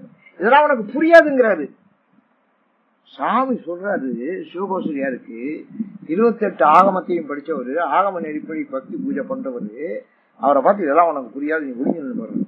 அவன் அதே மாதிரி 6வது நாள் வர்றேன், அவளை தூக்கி போட்டு இந்த பூஜையை பண்றேன். அவன் எங்க பார்த்து என்னடா அனாச்சாரம் பண்ற, நம்ம ஆச்சாரம் பண்றோம், அவன் என்ன பண்ற அனாச்சாரம் பண்ற. இத போய் சாமி நம்மளை பார்க்க சொல்றாரு. அப்படின்னா டக்குனு அவர் கண்ணுல இருந்து ஒரு கண்ணுல இருந்து ரத்தம் வருதுன்னு அவன் பதறி போறான். சாமி ஏன் சாமி, ஏன் என்ன உனக்கு என்ன ஏற்பட்டு சுத்தி மிருகங்களெல்லாம் காணுமே, எவன அம்பு போடலை, உனக்கு ஏன் அப்படி வருது கண்ணுல ரத்தம் வருது? ஒன்னு பச்சை எல்லாம் எடுத்து புரிஞ்சு பாக்குறேன். ஒண்ணு எனக்கு புரியுது சாமி, இதுக்கு மருந்து எங்கிட்ட இருக்கு. ஊனுக்கு ஊன். அதனால இப்ப கூட இந்த ஆற்றுக்கு பண்ண இந்த இடத்துல எடுத்து இங்க வைக்கலாம் பாத்தீங்களா, ஊனுக்கு ஊனை எடுத்துதான் ஊர்ல வைக்கணும். அப்பவே சொல்றேன் ஊனுக்கு ஊன். அப்ப கவலைப்பட. இப்ப என்ன உனக்கு ஒரு கண்ணு தான், இந்த கண்ணு தானே இப்ப கெடுப்பச்சு உனக்கு அப்படின்னு இந்த கண்ணை பேத்து அம்புறாத பேத்து அதுல வச்சோடனே ரத்தம் நோவுது. சிரிக்கிறேன், ஆடுறான், பாடுறான். அடாடாடா நம்ம வைத்தியம் எப்படி ஜெயிச்சு போச்சு பத்தியா அப்படின்னு அவன் சிரிக்கிறேன். இதே அவர் ஒளிஞ்சுன்னு வாக்குறேன். என்னடா காட்டான்னு நினைச்சோம், கண்ணை பிடிச்சு பிடிக்கிறேன், கண்ணை பிடிச்சு அப்புறம் அப்படின்னு அவருக்கு புரியல. அதுவும் புரியல, இதுவும் ரெண்டு டோட்டலா போத் எக்ஸ்ட்ரீம், 2 எல்லை கடந்த செய்திகள். இந்த எல்லைக்கும் போக முடியாது, அந்த எல்லைக்கும் போக முடியாது. நம்ம எல்லாம் நடுவுல தான் போவோம். அவன் அந்த எல்லைக்கும் போறான், இந்த எல்லைக்கும் அப்படிங்கிறாரு. ஆடி அப்ப அடுத்த கல்ல வலது கல்ல ரத்தம் வருது. அவன் கவலையே படல. அடசாமி நீ ஏன் கவலைப்படுற, 2வது கண் இருக்குல்ல, நீ ஏன் கவலைப்படுற? அந்த 2வது கண்ணை போய் பிக்க போறேன். அப்பதான் சாமி கையை பிடிச்சு நெல் கண்ணை போனாரு. நெல் கண்ணை எடுத்தா போனதுனால அவனுக்கு கண்ணை பண்ணுவார். அவனுக்கு ஏற்கனவே பேரு திண்ணப்பன். திண்மையா இருந்தான், வலிமையா இருந்தான். இப்ப கண்ணப்பன் அப்படி எடுத்து அந்த நிறுத்தினாரு, நெல் கண்ணப்பனாரு. இதான் சிவகோசிரியர் பார்த்து ஆச்சரியப்பட்டார். இதுதான் பக்தி நெறி. இந்த பக்தி நெறியில எங்க ஊர்ல தேவகோட்டை ஒருத்தர் இருந்தார், ராமநாஞ்சிட்டேன்னு பேரு. அவரு மைனர் வீடு. அவருக்கு இந்த காலத்தை ரொம்ப பிடிக்கும், இந்த பக்தி நெறி அவருக்கு ரொம்ப பிடிக்கும். கண்ணமன கதவு. அதனால அங்க போனா திருப்பணி பண்ண, அங்க போய் 10 லட்சம் ரூபாயில அன்னைக்கு அவரு திருப்பணி பண்ணாரு. அந்த பொன்முகலை ஆற்றங்கரையிலேயே அவருக்கு ஒரு வீடை கட்டிக்கிட்டாரு. அங்க இருந்துகிட்டே 15 லட்சம் ரூபாய் செலவுல அருமையா அந்த திருப்பணியை பண்ணாரு.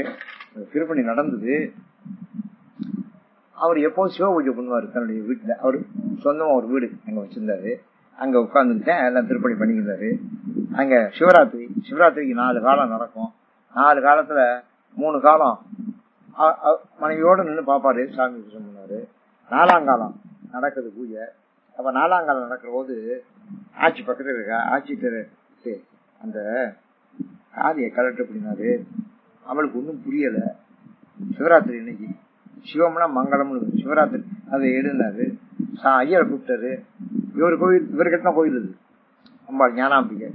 தாம்பாளத்தை எடுத்துட்டு வாங்கினாரு. தாம்பாளத்துக்கு இப்ப கலட்டினா இந்த தாலியை தாம்பாளத்தை வைக்கினாரு. அது 10 பவுன் இந்த திருத்தாலி அதை வச்சாரு.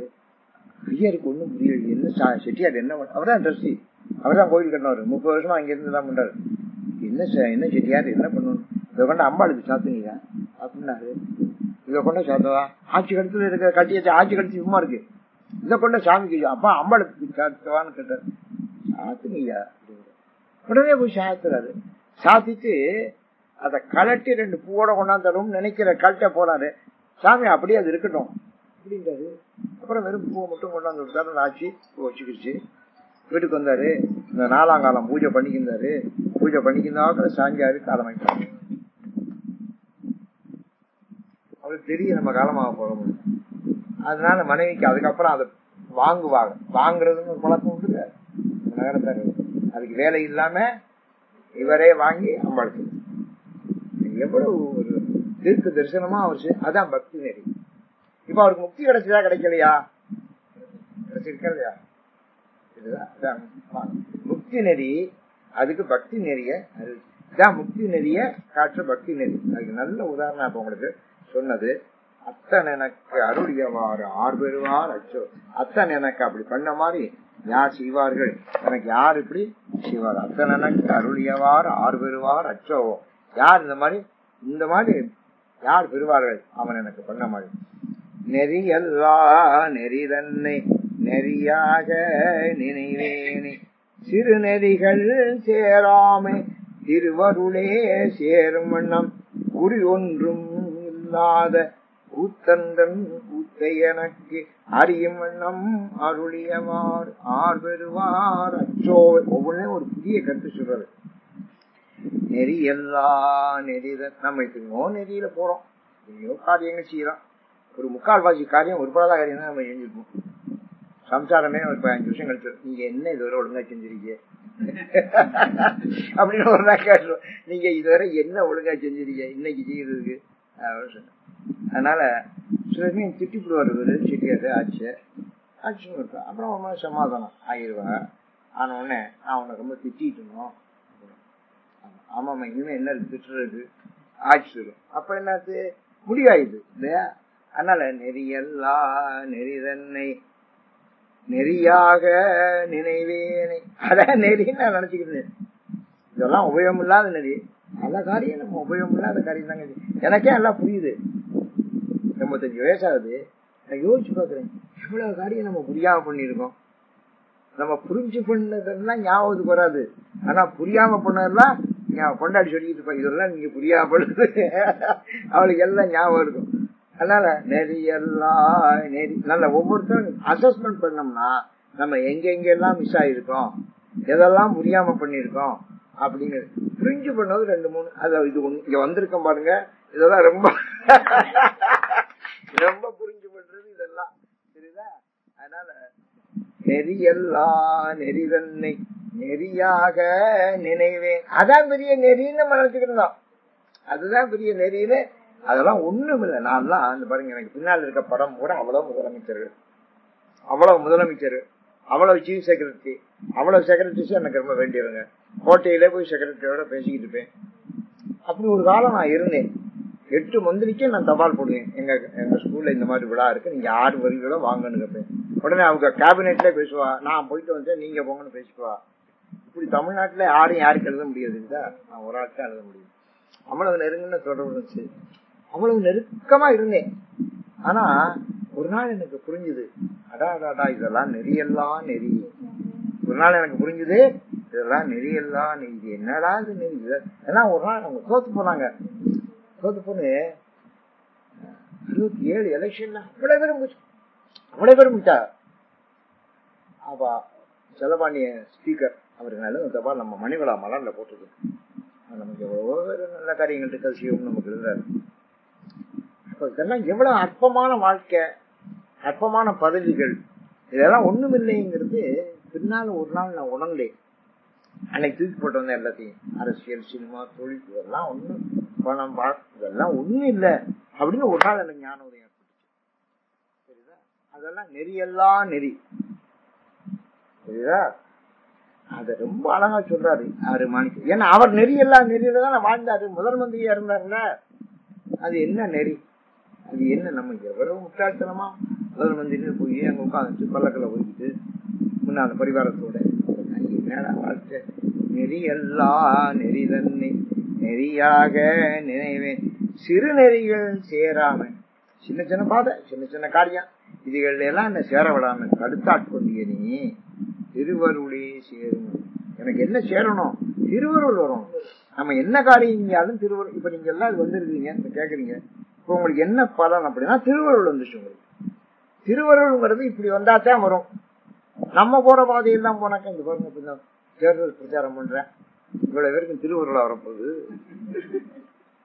யோசிச்சு பாருங்க, அவ்வளவு பேரும் பேசிக்கிட்டு இருக்கேன், ஊரு பூரா பேசிக்கிட்டு இருக்கேன். தொண்டையெல்லாம் கட்டி போச்சு, டிவியில காட்டுறேன், தொண்டையெல்லாம் கட்டி போச்சு, பேச்சே கேட்கல, எல்லாம் போயிட்டே இருக்கேன். எதுக்கு போறாங்க, என்ன திருவருளா வரப்போகுது உனக்குலாம்? புத்தியா வரும். திருவருள் விரதம் புத்தி வரும். ஒரு நாள் புத்தி வரும். ஒரு நாள் என்னைக்கா ஒரு நாள் புத்தி வரும். ஓமந்தூர் ராமசாமி ரெட்டியார் விவசாய முதலமைச்சர், உண்மையான ஆளு. அவர் முதலமைச்சர் ஆயிட்டாரு. அவர் வீதி ஓமந்தூருக்கு போகணும், செங்கல்பட்டு. அவர் போறாரு, ஒரு வாரம் கழிச்சு உதவிபுரம் பண்ணி ஒரு வாரம் கழிச்சு போறாரு. ஒரு சின்ன கிராமம், இந்த கிராமத்துக்கு மெயின் ரோட்ல இருந்து போகணும். அது சும்மா கண்ணு மண்ணுமா இருக்கிற ரோடு, கப்பி ரோடு, அது தாராடா போட்டிருக்கு. 6 மைல் நீளம். சின்னடா அது, 6 நாளைக்குள்ள 6 மைல் போட்டாங்க. இது வரைக்கும் போடாம இருந்த 600 வருஷமா சும்மா இருந்தது, இன்னைக்கு போட்டானு அப்படின்னு. உடனே பக்கத்துல பிஏ, யாரு அப்படி போட்டது, 6 நாளைக்குள்ள போட்டாங்க. அது ஹைவேஸ் இன்ஜினியர் பின்னால் அடுத்த சீப்ல வர்றாரு, அவர் தான் போட்டாரா, அவர் வர சொல்லுவோம். ரொம்ப சந்தோஷமா வரான், சீஃப் மினிஸ்டர் கூப்பிடுறாரு. அப்படி வந்து அதான், ஏயா இதை நீ தான் போட்டி அப்படின்னு. ஆமாங்க, நான் தான் போட்டேன். உனக்கு அப்படி போடுறதுக்கு அதிகாரம் இருக்கா? அதிகாரம் இருக்கு. அதிகாரம் இருந்தா எல்லாத்தையும் போடுறாங்க, ஏன் இதை மட்டும் போட்டேன்? இவ்வளவு ரோடு இருக்குல்ல, இதை மட்டும் ஏன் போட்டேன்? இல்லை, நீங்க சீஃப் மினிஸ்டர் ஆகிட்டு உங்களை பாக்குறதுக்கு எல்லாரும் வருவாங்க, அதுக்காக இதை நான் போட்டேன். இதுக்கு உனக்கு பணம் எது, எப்ப அலாட்மெண்ட் பண்ணியா அப்படின்னு. எப்ப பண்ண அலாட்மெண்ட்? அவன் சொன்னாரு, இதுக்கெல்லாம் அலாட்மெண்ட் கிடையாது, ஏற்கனவே ஒரு ரோடுக்கு இதே சைஸுக்கு அலாட்மெண்ட் பண்ணி இருந்தது, அந்த அலாட்மெண்ட் இதை டிரான்ஸ்ஃபர் பண்ணி அவனுக்கு டிரான்ஸ்ஃபர் பண்றதுக்கு அதிகாரம் இருக்காரு, இருக்குன்னாரு. அப்ப வேற எதுக்காக டிரான்ஸ்ஃபர் பண்றதுனா, ஏன் இதை அதை உள்ள பிடிச்சி இதை பிடிச்சி மாத்தினேன், இது எதுக்கு மாத்தின அப்படின்னா அவனை டிரான்ஸ்ஃபர் பண்ணிட்டாங்க. ஏன்னு கேட்டாங்க. ஆமா, இப்ப இவருக்கு வேணா போட்டுக்கிட்டாருல, அப்ப நமக்கும் போடலாம்னு ஊர்க்காரன் கேட்பானா, கேட்க மாட்டானா? சரிதா? அதான் ஞானம். ஒரே நாள்ல பதவி வேண்டாம், ஒரே நாள்ல பதவி வேண்டாம் அப்படின்னு. அவரை படையெடுக்க வேண்டி வந்துச்சு. படையெடுக்க சொல்லிட்டாரு. படை எந்த பக்கத்துல இருந்து வர, 3 பக்கத்துல படை நிக்குது. அப்பதான் ஓமந்தூர் ராமசாமி நிக்காது. அப்ப அவருக்கு சீஃப் மினிஸ்டர், பிரைம் மினிஸ்டர்னு பேரு, அதெல்லாம் ஸ்டேட். என்ன சொன்னாரு, நீங்க அந்த பக்கம் இருந்து படை அனுப்புறோட தமிழ்நாட்டுல இருந்து நீங்க படை அனுப்புங்க, இது ரொம்ப க்ளோஸா இருக்கும் அப்படின்னு சொன்னாரு. அவருடைய தமிழ்நாட்டுக்குள்ள இருக்க படை தான் முதல்ல அனுப்பப்பட்டது. அதான் கோவாவுக்குள்ள நுழைஞ்ச, முதல்ல கோவாவுல நுழைஞ்சு பிடிச்சது தமிழ்நாட்டு முனையிலிருந்து போன படை. இந்த யோசனை சொன்னவரே ஓமந்தூர் ராமசாமி செஞ்சார். அதனால அவர் ஓமந்தூர், அவர் கடைசியா எங்க போய் சேர்ந்தா தெரியுமா? சன்மார்க்க சங்கத்துல போய் வடலூர்ல போய் உட்கார்ந்துட்டாரு. திருவருளே சேரும் வண்ணம் சிறுநெறிகள் சேராமல் திருவருளே சேரும். இதெல்லாம் பொய்யான வார்த்தைகள் இல்ல, பொய்யான வாசகம் இல்லை, இதுல மெய்யான வாசகம்.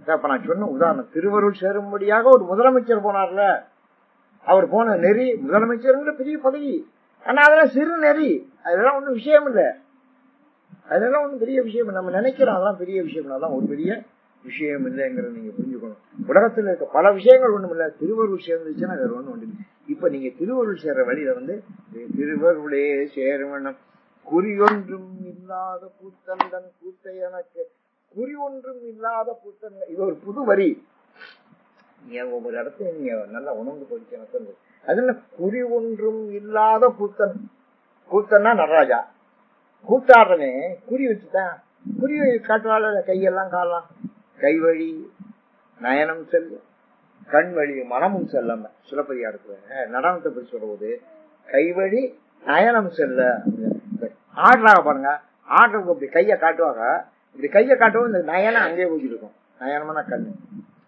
கை எங்க போகணும், அப்படியே கை எந்த பக்கம் போதோ அந்த பக்கம் நயனம் போகணும். கை வழி நயனம் செல்ல, இந்த கண் இருக்கு பாருங்க, கண் வழி மனமும் செல்லன. கண் எந்த பக்கம் போதோ அந்த பக்கத்துல மனமும் போகணும், ஒரே லைன்ல போகணும். கை கண் மனம் மூணு ஒரு லைன்ல போனாத்தான் அந்த டான்ஸ் ஜெயிக்கும், இல்லாட்டினா அந்த டான்ஸ் தோத்து போகும். சில டான்ஸ் ஏன் நம்ம ஜெயிக்குது, நமக்கு நம்மளை ஈர்க்குது, என்ன காரணம்? கை வழி நயனம் செல்லு, கண் வழி மனமும் செல்லும். நடனத்துக்கு சொல்லப்பட்ட இலக்கணம் இது, சிலப்பதிகாரத்துக்கு சொல்லப்பட்ட இலக்கணம். அதனால ஒரு கூத்துனா அதுக்கு ஒரு அடையாளம் இருக்கணும். கூத்துனா என்ன இருக்கணும்? ஒரு குறி, ஒரு அடையாளம். அடையாளம் இல்லாத எதுவுமே பிரயோஜனம் இல்லைங்க. வச்சுங்க, இப்ப நான் எதுக்கு சொன்ன ராமர் கோவில் கட்டுறேன், 27 வருஷம் அங்க ராமாயணம் சொல்லியிருக்கேன் நம்ம வீட்டுல, அதுக்கு ஒரு அடையாளம் வேணும். அதுக்குதான் இப்ப ராமர் கோவில் கட்டுறேன், அதுக்குதான் சித்திரை பூதம் கும்பாபிஷேகம் வச்சிருக்கேன், புரியுதா? அதுக்கு ஒரு அடையாளம். 27 வருஷம் இங்க ராமாயணம் காலத்துல அந்த இடமெல்லாம் பெரிய டூரிஸ்ட் சென்டர் ஆயிரும். நம்ம இடமெல்லாம் இருக்கு பாருங்க, பெரிய டூரிஸ்ட் சென்டர் ஆயிரும். அதை பார்க்க விடுறேன் ரொம்ப பேரு, ஐயா இங்க இருந்தா ராமாயணம் இதாக கட்டினதா அப்படிங்க. இன்னைக்கு தெரியாது, ஆனா இன்னொரு 50 வருஷம் கழிச்சு அது ஹிஸ்டாரிக் ஈவெண்ட் ஆகிடும். இன்னைக்கு தெரியாது எப்ப ஹிஸ்டாரிக் ஈவெண்ட் ஆகும். ஆனா நம்ம இந்த ஹிஸ்டரியை பாதுகாக்கணும். இந்த ஹிஸ்டரியை நம்ம ஹிஸ்டரியை பாதுகாக்கணும். நம்ம என்ன ஹிஸ்டரி இதுவரை பாதுகாத்துருக்கோம்? நம்ம முன்னோர்கள் எவ்வளவோ சொல்லிட்டு போயிருக்கா, நம்ம எதை பாதுகாத்துருக்கோம்? ஹிஸ்டரியை பாதுகாக்கணும், சரித்திரத்தை பாதுகாக்கணும். அதனால குறிங்கிறது ஒரு அடையாளம், குறிங்கிறது ஒரு அடையாளம். எப்படி நீங்க என்ன கேட்கலாம், ஒரு சத்திரம் இருக்கு ஒரு கிராமத்துல, அந்த சத்திரத்துல 2 திண்ணை, எல்லா சத்திரமும் திண்ணை 2 திண்ணை இருக்கும். அதுல ஒரு திண்ணையில ஒரு சிவபக்தர் சிவனடியார் உட்கார்ந்து இருக்கிறாரு, அவரும் நல்லா விபூதி பூசுறாரு, குழைச்சி பூசிக்கிட்டு இருக்காரு சிவனடியார். இன்னொரு எதிர்த்த திண்ணையில ஒரு வைஷ்ணவ சாமியார், அவர் உட்கார்ந்து இருக்காரு, அவர் நாமம் போட்டுக்கிட்டு இருக்காரு. அவங்களுடைய குறி நாமம் போடுறது, இவருடைய குறி விபூதி பூசுறது. அவரு நாமம் போட்டுக்கிட்டு இருக்காரு அந்த திண்ணையில, இவர் இந்த திண்ணையில விபூதி பூசிக்கிட்டு இருக்கிறாரு. ஒரு சும்மா பூசலாம், இவர் என்ன செஞ்சாரு, அவரை கொஞ்சம் தொடணும், அதனால தீண்டணும். அதனால இப்படி பார்த்துட்டாரு, அவர் நாமத்தை பார்த்தாரு, விபூதி பூசுறாரு. சாமிய சிவபெருமானே, இந்த நெத்தியை நீ படைக்கிற போதே இப்படி நீளமா படைச்சிருக்கா, ஏன்னு நினைச்சேன். நல்லா விபூதி பூசுறதுக்கு சௌரியமா, விபூதியை நீளமா பூசுறதுக்கு சௌரியமா நெத்தியை படைச்சிருக்கேன். விபூதியை நீளமா பூசுறதுக்கு நெத்திய நீளமா படைச்சிருக்காங்கிறது எனக்கு இப்பதான் தெரியுது. அதனால இப்படி பூசுறதுதான் சிறந்தது அப்படின்னு அவன் உடனே நாமம் போட்டுக்கிட்டேன். அவன் இந்த நெத்தியத்தான் எப்படி நீங்க படைச்சிருக்க, நாமம் போட்டா போடு போடுங்கிற, விபூதி பூசுனா வேண்டாம் வேண்டாங்கிற, விபூதி பூசுனா வேண்டாம். ஆமா, விபூதி பூச இப்படித்தானே திரும்பினா வேண்டாம்னு அர்த்தம். விபூதி பூசுனா வேண்டாம் வேண்டாங்கிற, நாமத்தை போட்டா போடு போடுங்கிற, அதனால இப்படி போடுறதுதான் நல்லது அப்படின்னு 2 பேரும் சண்டை வந்துச்சு.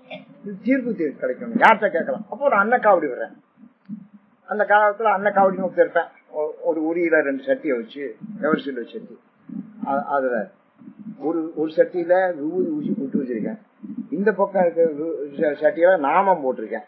அவன் எவ்வளவு கட்டிக்கார பாருங்க, அவன் உரிய தூக்கிட்டு வர்ற அன்னக்காவடி கொண்டு வந்து அப்படி அன்னக்காவடி வச்சுட்டு நிக்கிறேன். இவங்க 2 பேரும் இவன் கேட்பான், ஐயா இப்படி போடுறது நல்லதா, இப்படி போடுறது நல்லதா, நாமம் போடுற மாதிரி இப்படி நாமம் போடுறது நல்லதா, இப்படி ஊதி எப்படி போடுறது நல்லதா, எது போடுறது? அவங்க என்ன, சாமி இந்த நாமம் போடுறது, இந்த விபூதி இப்படி போடுறது இதெல்லாம் விட ஆளுக்கு 2 பிடிச்சபடி அள்ளி போடுறதே சிறந்தது. ஏன்னா சட்டி வச்சிருக்கேன், அந்த சட்டியில ஆளுக்கு 2 பிடி போட்டா தானே அவங்க அதில் நடக்கும். அதனால ஆளுக்கு 2 பிடிச்சபடி அள்ளி போடுறதே சிறந்தது. அவன் குறிய விட்டானா பத்தியலா, அவன் குறியை விரும்பி ஊசுறது, இவன் குறி நாமம் போடுறது, இவன் குறி என்ன அடையாளம், என்ன அரிசி அள்ளி போடுறது. அவன் குறிய விட மாட்டேன். ஆனா இந்த கூத்தன் இருக்கிறானே, உரு ஒன்றும் இல்லாத கூத்தந்தன் கூத்த எனக்கு ஒரு உரியும் கிடையாதுங்க. அவனுக்கு ஒரு குறி இருக்கும், ஒரு குறிப்பு இருக்கும். ஆனா நடராஜ பெருமானுக்கு ஒரு குறியும் கிடையாது. ஒரு குறியும் கிடையாது. குறி ஒன்றும் இல்லாத கூத்தந்தன் கூத்த எனக்கு. வளர்த்து இங்க காலேஜாரன் பேரு, தனக்கு புகழ் வரும், குடும்பத்துக்கு பேர் வரும், வசதி வரும், பணம் வரும், குடும்பம் ஆரம்பிச்சாரு. ஒரு குறியும் கிடையாது, ஒரு குறியும் கிடையாது. நெறி, நல்ல நெறி என்று அது செஞ்சோம். புரியுதா? அதனால குறியோடு செய்யறதுன்னு ஒண்ணு, குறி இல்லாம செய்யறதுன்னு ஒண்ணு. இந்த கூத்தன் திருக்கூத்தாடுறானே, இப்ப சில பேர் கூத்தாடுவேன், வீட்டுல தெருக்கூத்தாடுவேன், அவனுக்கு ஒரு குறி உண்டு, கீழே விரிச்சு வச்சிருப்பேன், அதுல போற ஒரு மாதிரி 4 காசு போட்டு போவேன். இவனுக்கு அதெல்லாம், இவன் சபையில தான் ஆடுறேன், ஆடுற இடத்துல சபைன்னு பேரு. புரியுதா? குறி ஒன்றும் இல்லாத கூத்தந்தன் கூத்தை எனக்கு அறியும் எண்ணம் அருளியவார் ஆர்வருவார் அச்சோர். கூத்த நான் அறியும்படியா பண்ணானேன்னு சொல்றான். அவனுக்கு புரியல, ஆனா அது நான் புரிஞ்சுக்க முடியா. ஏன் எனக்கு இந்த குறியெல்லாம் ஒண்ணு வச்சுக்க கூடாது. பாட்டுக்கு சிவனே சிவ சிவ சிவ சிவ சிவ சிவ. நமக்கு எதுலையும் ஈடுபாடோ கவனமோ அதெல்லாம் ரொம்ப வச்சுக்காம இயன்ற வரைக்கும் நம்ம அந்த சிவன் மயமாவே ஆயிரும் அப்படிங்கறத என்னுடைய நோக்கம். அதனால அறியும் எண்ணம் அருளியவார் ஆர்வருவார் இந்த மாதிரி யாருக்கு கிடைக்கும்? பொய்யெல்லாம் மெய்யென்று புனர்முனையார் போகத்தே மையல் உற கடவேனை மாளாமே காத்தருளி. சிற்றின்பத்துல ஈடுபட்டு அழிகிற என்ன காப்பாத்தின. தையல் இடம் கொண்ட பிறான், தையல இடது பக்கம் வச்சிருக்க, பார்வதியை இடது பக்கம் வச்சிருக்க. எப்பவுமே பார்வதி இடது பக்கம் தான் இருப்பான், பார்வதி இடது பக்கம். இப்ப நம்ம கணவன் மனைவியா இருந்தா வலது பக்கத்துல தான் மனைவி இருப்பாங்க. இடம் கொடுக்காதேன்னு சொல்லுவேன், இடப்பக்கத்தை. இன்னொன்னு இடம் கொடுக்காதேன்னு சொல்லு, 2 பொருள்ல சொல்லுவேன். அவனுக்கு இடது பக்கம், நமக்கு பெண்கள் வலது பக்கம். தையல் இடம் கொண்ட பிறான் தன்களே சேரும் வண்ணம் ஐயன் எனக்கு அருளியவார் ஆர் பெறுவார் அச்சோ. அவனுடைய திருவடியை நான் அடையும்படியா செஞ்சானே, இந்த திருவடிய அதான் பட்டா விஷயம். திருவடியை நான் அடையும்படியா செஞ்சான். யாருக்கு செய்வான், யாருக்கு கிடைக்கிறது?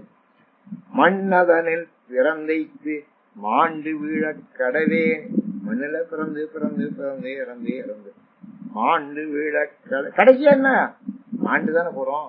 இல்ல மண்ணில பிறந்ததுக்காக ஒருத்தர் ஆயிரக்கணக்கான வருஷமா இருக்க போறேன், அது ஒண்ணும் கிடையாது.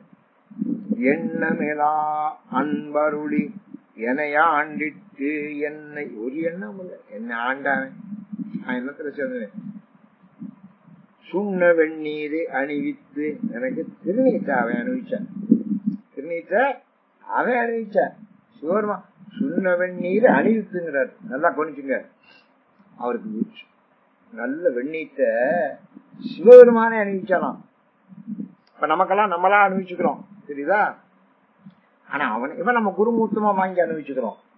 ஆனா சிவபெருமானே சுண்ண வெந்நீர் அணிவித்து, சிவபெருமானே எனக்கு வெந்நீரை அணிவித்து. எவ்வளவு பெரிய பதிவு ஊத்தியல் அது, எவ்வளவு பெரிய ரெக்கார்டு இது, இது எவ்வளவு பெரிய செய்தி தெரியுமா? அது எனக்கு அவன்ல விபூதி பூசி விட்டேன். திருநாவுக்கரசு நாயனார் சமண மதத்துக்கு போயிட்டாரு, சமண மதத்துல இருந்து திரும்பி இங்க வரணும். அவனுக்கு சூழ நோயை கொடுத்து ஆட்கொண்டார் சிவபெருமான். சூழ நோய் தாங்களை வைக்கல, கத்துறேன். அங்க பள்ளியில அவ்வளவு சமணர்கள் இருக்காங்க, அவங்க தெரியாம அவங்களுக்கு ஒரு நண்பன் இருந்தேன், ரொம்ப க்ளோஸ் குவார்டர்ஸ்ல பழகக்கூடிய அந்த சமணனை கூப்பிட்டு நீங்க காலைக்கு கூட்டிட்டு வா, அவ வந்தாத்தான் எனக்கு தீரும், அக்காலை கூட்டிட்டு வந்தேன் அப்படிலாம் ஒரு நம்பிக்கை சில சூழ்நிலை ராத்திரில முடியாம கிடப்பா, இன்னும் புரியாது, எந்திரிச்சு எனக்கு ஊதி ஊசி விடுங்கப்பா, எனக்கு ஒரு மாதிரியா இருக்கு, அப்ப நான் ஊதி விட்டு விடுவேன். சிவசிவன் தூங்கிட்டு பலமுறை நடந்திருக்குது. அது மாதிரி எங்க அக்கா வந்து எனக்கு தொட்டாலே போதும், எனக்கு அக்காலை கூட்டணும். இப்போ போனேன் திருவதியை வீரட்டானத்துல, அவன் சத்தர் போயிருக்கா, அவளே கட்டின சத்திரம். தம்பி உங்களை கூட்டிட்டு வர சொல்லி அவசரம், எனக்கு தம்பியும் கிடையாது, நான் ஆருக்கு அக்காடு கிடையாது. ஏன்னா அவன் தான் சம்பளம், நான் ஆருக்கு அக்கா இல்லை. ரொம்ப துடிக்கிறாரு சூரியன். ரொம்ப சூரியன் வேணா ஜூர மாசம் அவர்னு இருக்கேன், ஒரு வெப்பு நோய், ரொம்ப துடிக்கிறாரு. அப்ப இங்க வர சொல்லு அப்படி. சில பேர் சில இடத்துக்கு போக மாட்டாங்க, சரிதா, அதெல்லாம் போவோம், அதெல்லாம் ரொம்ப உறுதியா இருக்கு. சில இடத்துக்கு சில பேர் போகக்கூடாது, நம்ம எல்லா இடத்துக்கும் போகக்கூடாது. சமண பள்ளிக்கு போவாளா, திருவதிகையில இருந்து திருவதிகை வீரட்டானேஸ்வரருக்கு திருப்பணி பண்ணிக்கிட்டு இருக்கிற ஒரே காரியம் இருக்கிற திலகவதியார் சொன்னாரு, அவனை வர சொல்லு. நம்ம போறதுங்கிறத வேற, அவன் வர்றதுங்கிறது. சொன்னேன் அவன் யாருக்கும் தெரியாம. அப்ப தாங்கல வலி, அவன் வலி தாங்கலாம் ஆஸ்பத்திரிக்கு ஓடுறான் பாருங்க. ஒரு துண்டை தூக்கி மேல போட்டுக்கிட்டு முகத்தை மறைச்சுக்கிட்டு அந்த உடனே இவ கையில வாளி எடுத்துக்கிட்டு முழுக போறா, கோயிலுக்கு போறா. ஒரு கையில ஊதி இருக்கு, ஒரு கையில விளக்கமாட்டு இருக்கு, கூட்டி இருக்கு, தண்ணி எல்லாம் எடுத்துட்டு போயிட்டு போன. அப்ப வந்துட்டு அக்கான்னு வந்து அவன் நக்கில வச்சுக்கிட்டு எழுந்திரி. ஏன்னா அவன் ஒரு மதத்துக்கு தலைவனா இருக்காங்க, அவனை எந்திரான்னு சொல்ல முடியாது, தம்பின்லாம் பேச முடியாது. எழுந்திரி அப்படின்னு சொல்றாரு. எழுந்திரியுங்க மரியாதை சொல்லி, திருவாளன் திருநீரு திலகவதியார் அளிப்போங்கிற அந்த இடத்துல சேக்கலார் சொல்றாரு. திருவாளன் திருநீர் யாருடைய திருநீரு?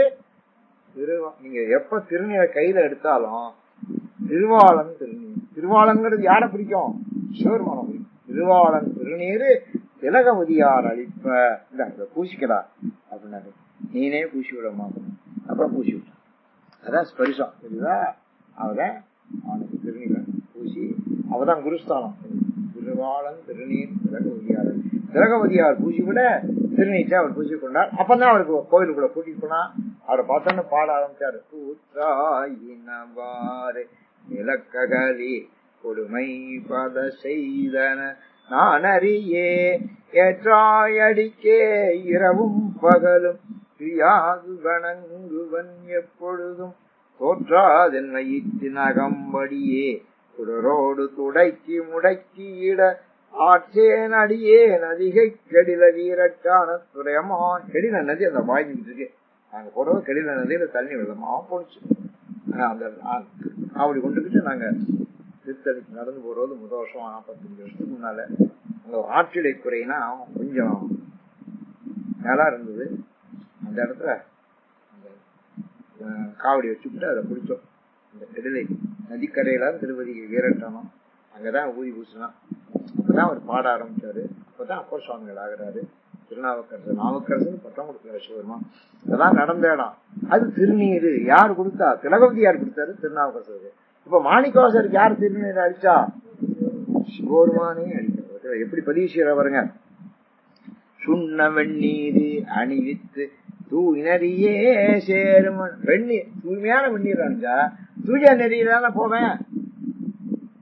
தூய்மையான வெந்நீர் தூய நெறிதான் போவேன். தூய நெறியை அனுபவிச்ச அண்ணல் எனக்கு அருளியவாறு ஆர் பெறுவார் அச்சோவை. சிவருமான கருணம் அது யார் செய்ய போறா? யாருக்கு செய்ய போறா? பஞ்சாய அடிமடவா கடைக்கண்ணால் இடர்பட்டு இதான் சிற்றின்பம். நெஞ்சாய துயர் கூற நிற்கேன் அருள் பெற்றேன். பெண்களுடைய கண் வலையில அகப்பட்டு கஷ்டப்பட்டனே, என்ன நீண்ட என்னை காப்பாற்றின அருள் புரிஞ்ச. உஞ்சே நான் உடையான், என்ன உடையவன் நீ, அதனால நான் உஞ்சேன், உயிர் பெற்றேன். அடியேனை வருக என்று. இது குடும்ப வாழ்க்கையை சொல்றது இல்லை, இதெல்லாம் அந்த தாசிகள் வாழ்க்கையில தாசிகளோடு தெரிஞ்ச பாருங்க. அந்த தொடர்பத்தை இதில் சொல்றாரு. சரிங்களா? சில பேர் அந்த தொடர்புல கலந்து அருணகிரிநாதர் வாழ்க்கையெல்லாம் அப்படித்தானே. அதனால அந்த மாதிரி அழிஞ்சு போனவர்கள் வாழ்க்கை அப்படி அழியாமல் இருக்க முடியும். அடியேனே வருகை என்று அஞ்சேல் என்று அருளியவார் ஆர் பெறுவார் அச்சோ என்ன அஞ்சேன்னு சொல்லி எனக்கு அருள் புரிஞ்சியே. வெந்து விழும் உடற்பிறவி, இந்த உடற்பிறவி இருக்கே இது வெந்து கடைசியா எங்க கொண்ட வேக அடிக்கிறோம், சுடுகாட்டில் கொண்டு வேகத்தானே வைக்கிறோம். இது கடைசியா வெந்து தானே போகுது, உடம்பும் வெந்து போகுது, கடைசியா போற போது உடனும் வெந்து போகுது. வெந்து விழும் உடற்பிறவி மெய்யன்று வினை பெருக்கி, இத நம்ம மெய்யின்னு நினைக்கிறோம். இது பொய்யான உடம்பு, இந்த பிறவி இத மெய்யின்னு நினைக்கிறோம். ரொம்ப காலமா இப்ப அப்படித்தான் நினைச்சுக்கிட்டு இருக்கான். இந்த உடம்பு மெய்யி உடம்பு மெய்யி அப்படின்னு, உடம்பெல்லாம் பொய். இந்த கொந்து ஊழல் கோல் வளையார் குவிமுலை மேல் வீழ்வேனை வந்த மறுத்து என ஆண்டு பரிசர என் துரிச மறுத்து, பான வாழ்க்கையில போனேன்னு வந்த மறுத்து என்னுடைய பந்தங்களை எல்லாம் பந்த பாசங்களை எல்லாம் நீக்கி துரிச மறுத்து என்னுடைய குற்றங்களை எல்லாம் நீக்கி அந்த எனக்கு அருளியவா, அந்த பரமுக்தி மேலே இருக்கக்கூடிய முக்தி பரமுக்தின்னு அதை தந்த ஆர் பெறுவார் அச்சோவை, யார் பெறுவார் பரமுக்தி எல்லாம். இது ரொம்ப முக்கியமான பாட்டு, ரொம்ப முக்கியமான பாட்டு. நம்ம வாசகத்திலே ஒரு முக்கியமான கதையை நான் சொல்ல போறேன். தையலார் மையலிலே ஆண்டு விட கடவேனை, வலைகள் பெண் வலைகள் பெண் வலைகள், அதுல நான் விழுந்துட்டேன். என்ன பையவே கொடு போந்து பாசமெனும் தாளூர். இந்த இடத்துல நான் சொல்ற நயத்தை நல்லா புரிஞ்சுங்க. என்ன சிதம்பரம் கேட்டார் சராசிரியர், அந்த பந்த பாசங்களுக்குள்ள கடந்து தடுமாறுறேன். என்ன அவர் குருநாதான் பாரு, குருநாதா அந்த பாசத்துக்குள்ள கடந்து நான் தடுமா, அதை விட்டு என்னால வெளியில வர முடியலையே, அது என்ன காரணம் அப்படின்னு என்ன கேட்கிறாரு. எனக்கு இவ்வளவு வயசாச்சு, இவ்வளவு பக்கம் வந்துச்சு, இவ்வளவு தர்மம் பண்ணிட்டேன், இவ்வளவு சம்பாதிச்சிட்டேன், இவ்வளவு காலம் ஆயிடுச்சு, ஒரு சித்தருக்கு பக்கத்துல போயிட்டேன், இப்ப உங்களை குருவா அடைஞ்சிட்டேன், ஆனா அந்த பந்த பாசத்தை விட்டு என்னால வெளியில வர முடியலையே, என்ன காரணம்னு நான் கேட்டேன். நான் சொன்னேன் அது ஒன்னும் எளிதில்லைன்னு சொன்னேன். பந்த பாசத்தை விட்டு வெளியே போறது ஒன்னும் எளிதில்லை அப்படின்னு சொன்னேன். அது என்ன எப்படி அப்படின்னு கேட்டாரு. அது எப்படின்னா, அப்ப நம்ம ஒரு அறைக்குள்ள இருக்கோம், அறைக்குள்ள இருக்கும்போது தாப்பா போட்டுருக்கோம், அறைக்குள்ள ஒரு 20 பேர் படுத்துருக்கோம். இப்ப நம்ம அந்த கதவை திறந்துட்டு போகணும், நம்ம தாப்பால நீக்கணும்னா சத்தம் கேட்கும், 10 பேர் எந்திரிச்சிருவாங்க. அப்ப நம்ம எப்படி நீக்கணும், தாப்பால சத்தம் இல்லாம பைய நீக்கணும். சத்தம் இல்லாம நீக்கினாதான் மத்தவங்க எந்திரிக்க மாட்டா, நம்ம பைய நீக்கணும். அப்படி நீக்க தெரியணும். இப்ப எங்க வீட்டுல நான் பெரிய வீடு, புதுவையெல்லாம் பிறந்த வீடு, பெரிய அரண்மனை மாதிரி வீடு, அது கோயில்ல இருக்க கதகதவு, அப்படி கதவு. அந்த கதை யாரும் சாத்த முடியாது, சாத்தம் திறக்க முடியாது. எங்க அளவுக்குள்ள ஏகப்பட்ட பிள்ளைய ஏகப்பட்ட கூட்டம். அதனால இது பொம்பளை ஒரு நாள் முடிவு, இது ஒருத்தர் திறக்கிறது, ஒருத்தர் சாத்துறது, ஒருத்தர் திறக்கிறது, சாத்துறது, சத்தம் கட்டிக்கிட்டே இருக்கு. அதனால நம்ம ஒன்றும் நம்ம கதவை ராத்திரில சாத்தவே வேண்டாம். அப்படி கதவை திறந்தே விட்டோம், ராத்திரி எல்லாம் திறந்து இருக்கும். எங்க பத்தியில பூரா பிள்ளையெல்லாம் படுத்திருக்கோம், ஒவ்வொரு வீட்டுக்கும் 10 பிள்ளை 8 பிள்ளை, 10 பூரா பிள்ளை, வாசல் பூரா ஆடு. ஒருத்தங்காட்ட என்ன சார் பகல்ல ராத்திரி 12 மணிக்கு திறந்து இருக்கும் வீடு பண்ண, அது எப்போ அப்படிதான் திறந்து இருக்கும். சார் திருடன் வந்துட்டா என்ன பண்றது, திருடன் வரலாம் ஐயா, ஆனா எங்க வீட்டுக்குள்ள வந்து போக முடியாதவன், நாங்க பிடிச்சு விடுவோம், ஏன்னா அவ்வளவு பேரு வீட்டுக்குள்ள இருக்கோம் அப்படின்னு சொல்லி. அதனால ராத்திரில எல்லாம் எழுந்திருக்காம இருக்கணும்னா கதை எப்படி திறக்கணும்,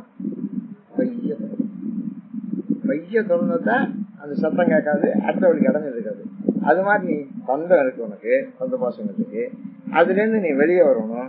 அப்ப நீ என்ன செய்யணும், பையவே கொடுகோந்து பைய வரணும், அதுகிட்ட வரணும். எதுக்கிட்ட, அந்த சாப்பாடுல மாசமேனும் தாளுருவி, மாசமேனும் தாளுருவி, பாசம்னு ஒரு தாள் இருக்கு, ஒரு தாப்பா. அந்த தாப்பால எப்படி நீங்க உருவணும், பையவே கொடுவோம், பைய அந்த சாப்பாட நீங்க உருவணும். இல்ல புரியுதா உங்களுக்கு, பைய உருவனாத்தான் சட்டம் கேட்காது, ஒரு இடைஞ்சல். அப்பதான் நீங்க பந்தவாசத்தை நீக்கலாம். பந்தவாசத்தை ராத்திரிலான்னு எந்திரிச்சு போன சித்தார்த்தனாவே பொண்டாட்டி இப்படி படுத்திருக்கா, புள்ள ராகுல இப்படி படுத்திருக்கேன். 12 மணிக்கு இருந்துச்சு, அவனா ஒட்டே அப்படித்தானே குதிரை இருக்கு. எப்படி போனேன் யோசிச்சு பாருங்க. அவர் 2 பேரும் தெரியாமத்தான் எந்திரிச்சு போனேன். தெரியலாப்பல எந்திரிச்சிருந்தா இது இங்கிட்டு காலை பிடிக்கும், அது அந்த காலை பிடிக்கும், எங்க போறது? அதனால பையவே கொடு போந்து பாசமெனும் தாளுருவி, அந்த பாசம்ங்கிற தாளை அப்படி லேசா பைய உருவணும். இதுக்கு ஒரு உதாரணம், எனக்கு ஒரு உதாரணம் என் வாழ்க்கையில நல்ல தெரிஞ்ச உதாரணம். டாக்டர் ரங்காச்சாரின்னு ஒரு பெரிய டாக்டர் இருந்தார்.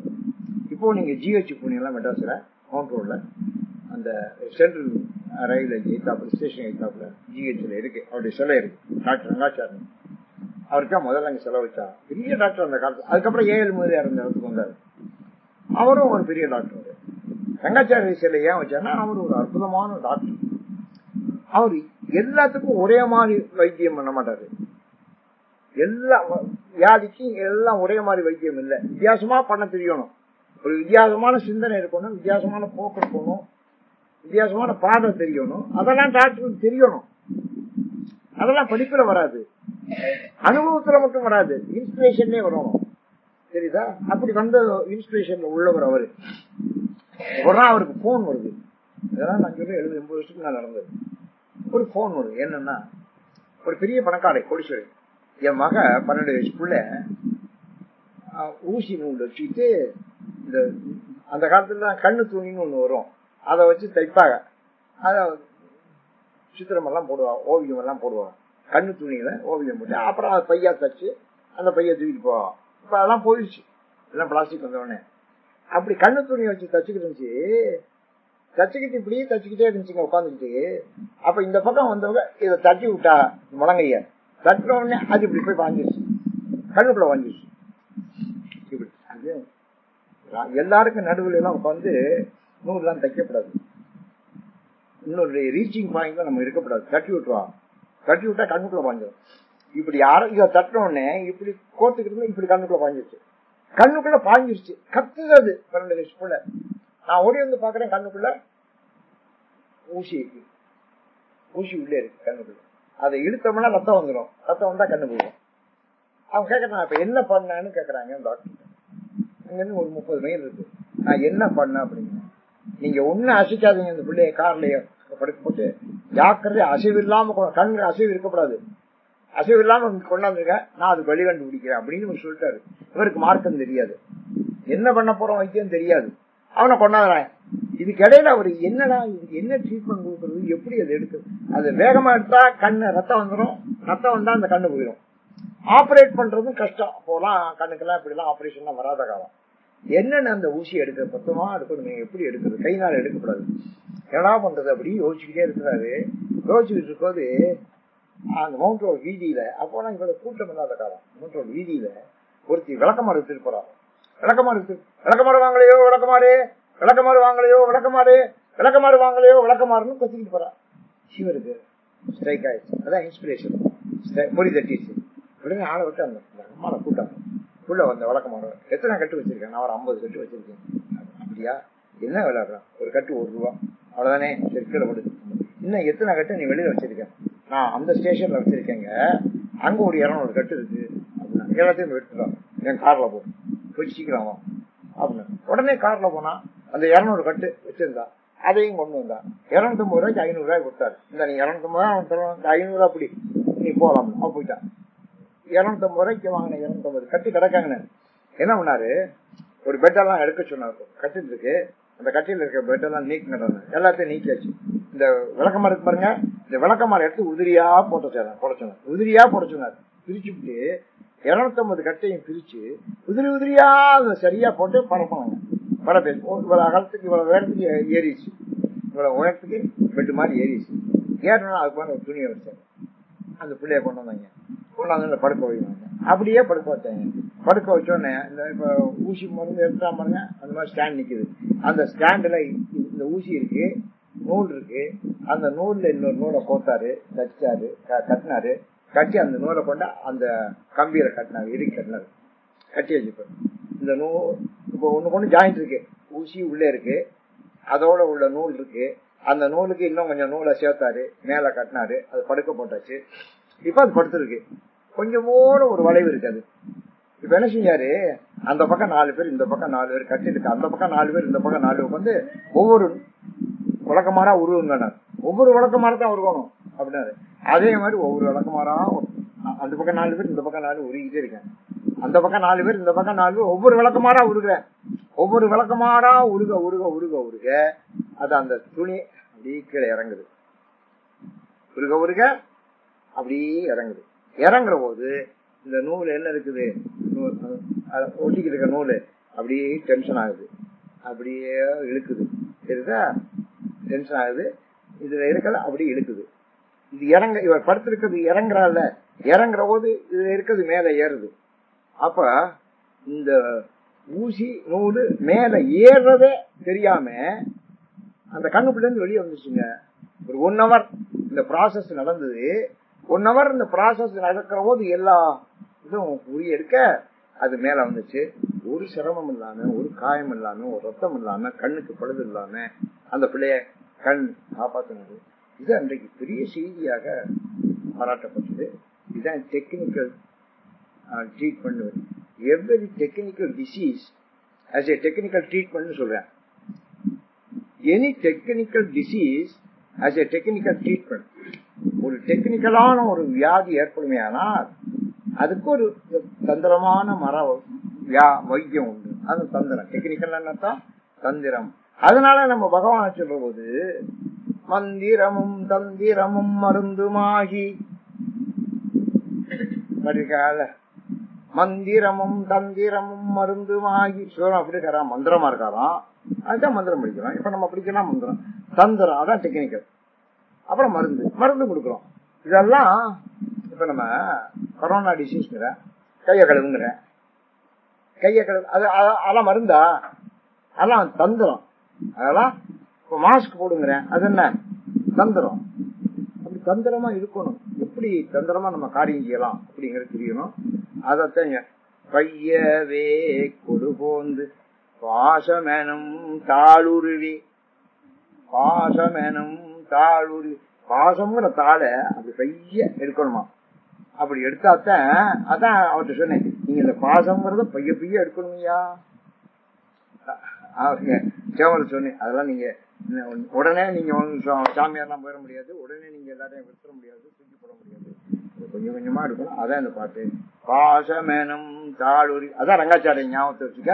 அவர் எப்படி அந்த நூலை ஊசிய கண்ணுல இருந்து எடுத்தாரு, எவ்வளவு பைய பைய பைய பைய எடுத்தாரு, அது மாதிரி எடுக்குது. பாசமெனும் தாளுருவி உய்யும் நெறி காட்டு வித்து, அந்த கண்ணை காப்பாத்திச்சார்ல அவரு, அதான் உய்யும் நெறி காட்டு வித்து ஓங்காரத்து உட்பொருளை ஐயன் எனக்கு அருளியவாறு ஆர்வருவார் அச்சோ.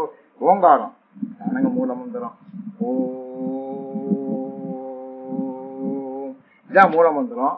இதனுடைய பொருளை நமக்கு அவரு எனக்கு சொன்னாரு, ஓங்காரத்தினுடைய பொருளை எனக்கு சொன்னாரு அப்படின்னு ரொம்ப சந்தோஷம். ஓங்காரத்தினுடைய பொருள் அது சாதாரணமான விஷயம் இல்ல. சிவபெருமானே சொல்லி கொடுத்தாராம் ஓங்காரத்துக்கு உட்பொருளை, அவரே சொன்னாராம் சிவபெருமான். சிவபெருமானுக்கு முருகப்பெருமான் சொன்னார்னு கந்தபுராணம். சிவபெருமான் தான் முதல்ல சொல்லி கொடுத்தவர், அவர் தான் எனக்கே சொல்லி கொடுத்தாரு. ஓங்காரத்தினுடைய உட்பொருளை எனக்கு சொல்லி கொடுத்தாரு. அதான் சிவம், அதான் சிவமயம், அதான் பட்டாபிஷேகம். இதுதான் காசாதல் பிறப்பென்னும் தடஞ்சுடியில் தடுமாறி நம்ம என்ன செய்யலாம், சாகரம் பிறக்கிறோம், சாகரம் பிறக்கிறோம், இப்படி பிறந்து சிறந்து பிறந்து தடஞ்சுடியில் தடுமாறி காதல் என்மைக்கு அணிகளையார் கலவியிலே விழுவேன் சிற்றின்பத்துல கிடக்கிற என்ன மாதொரு கூருடைய பிறான் தன்களே சேரும் எண்ணம்.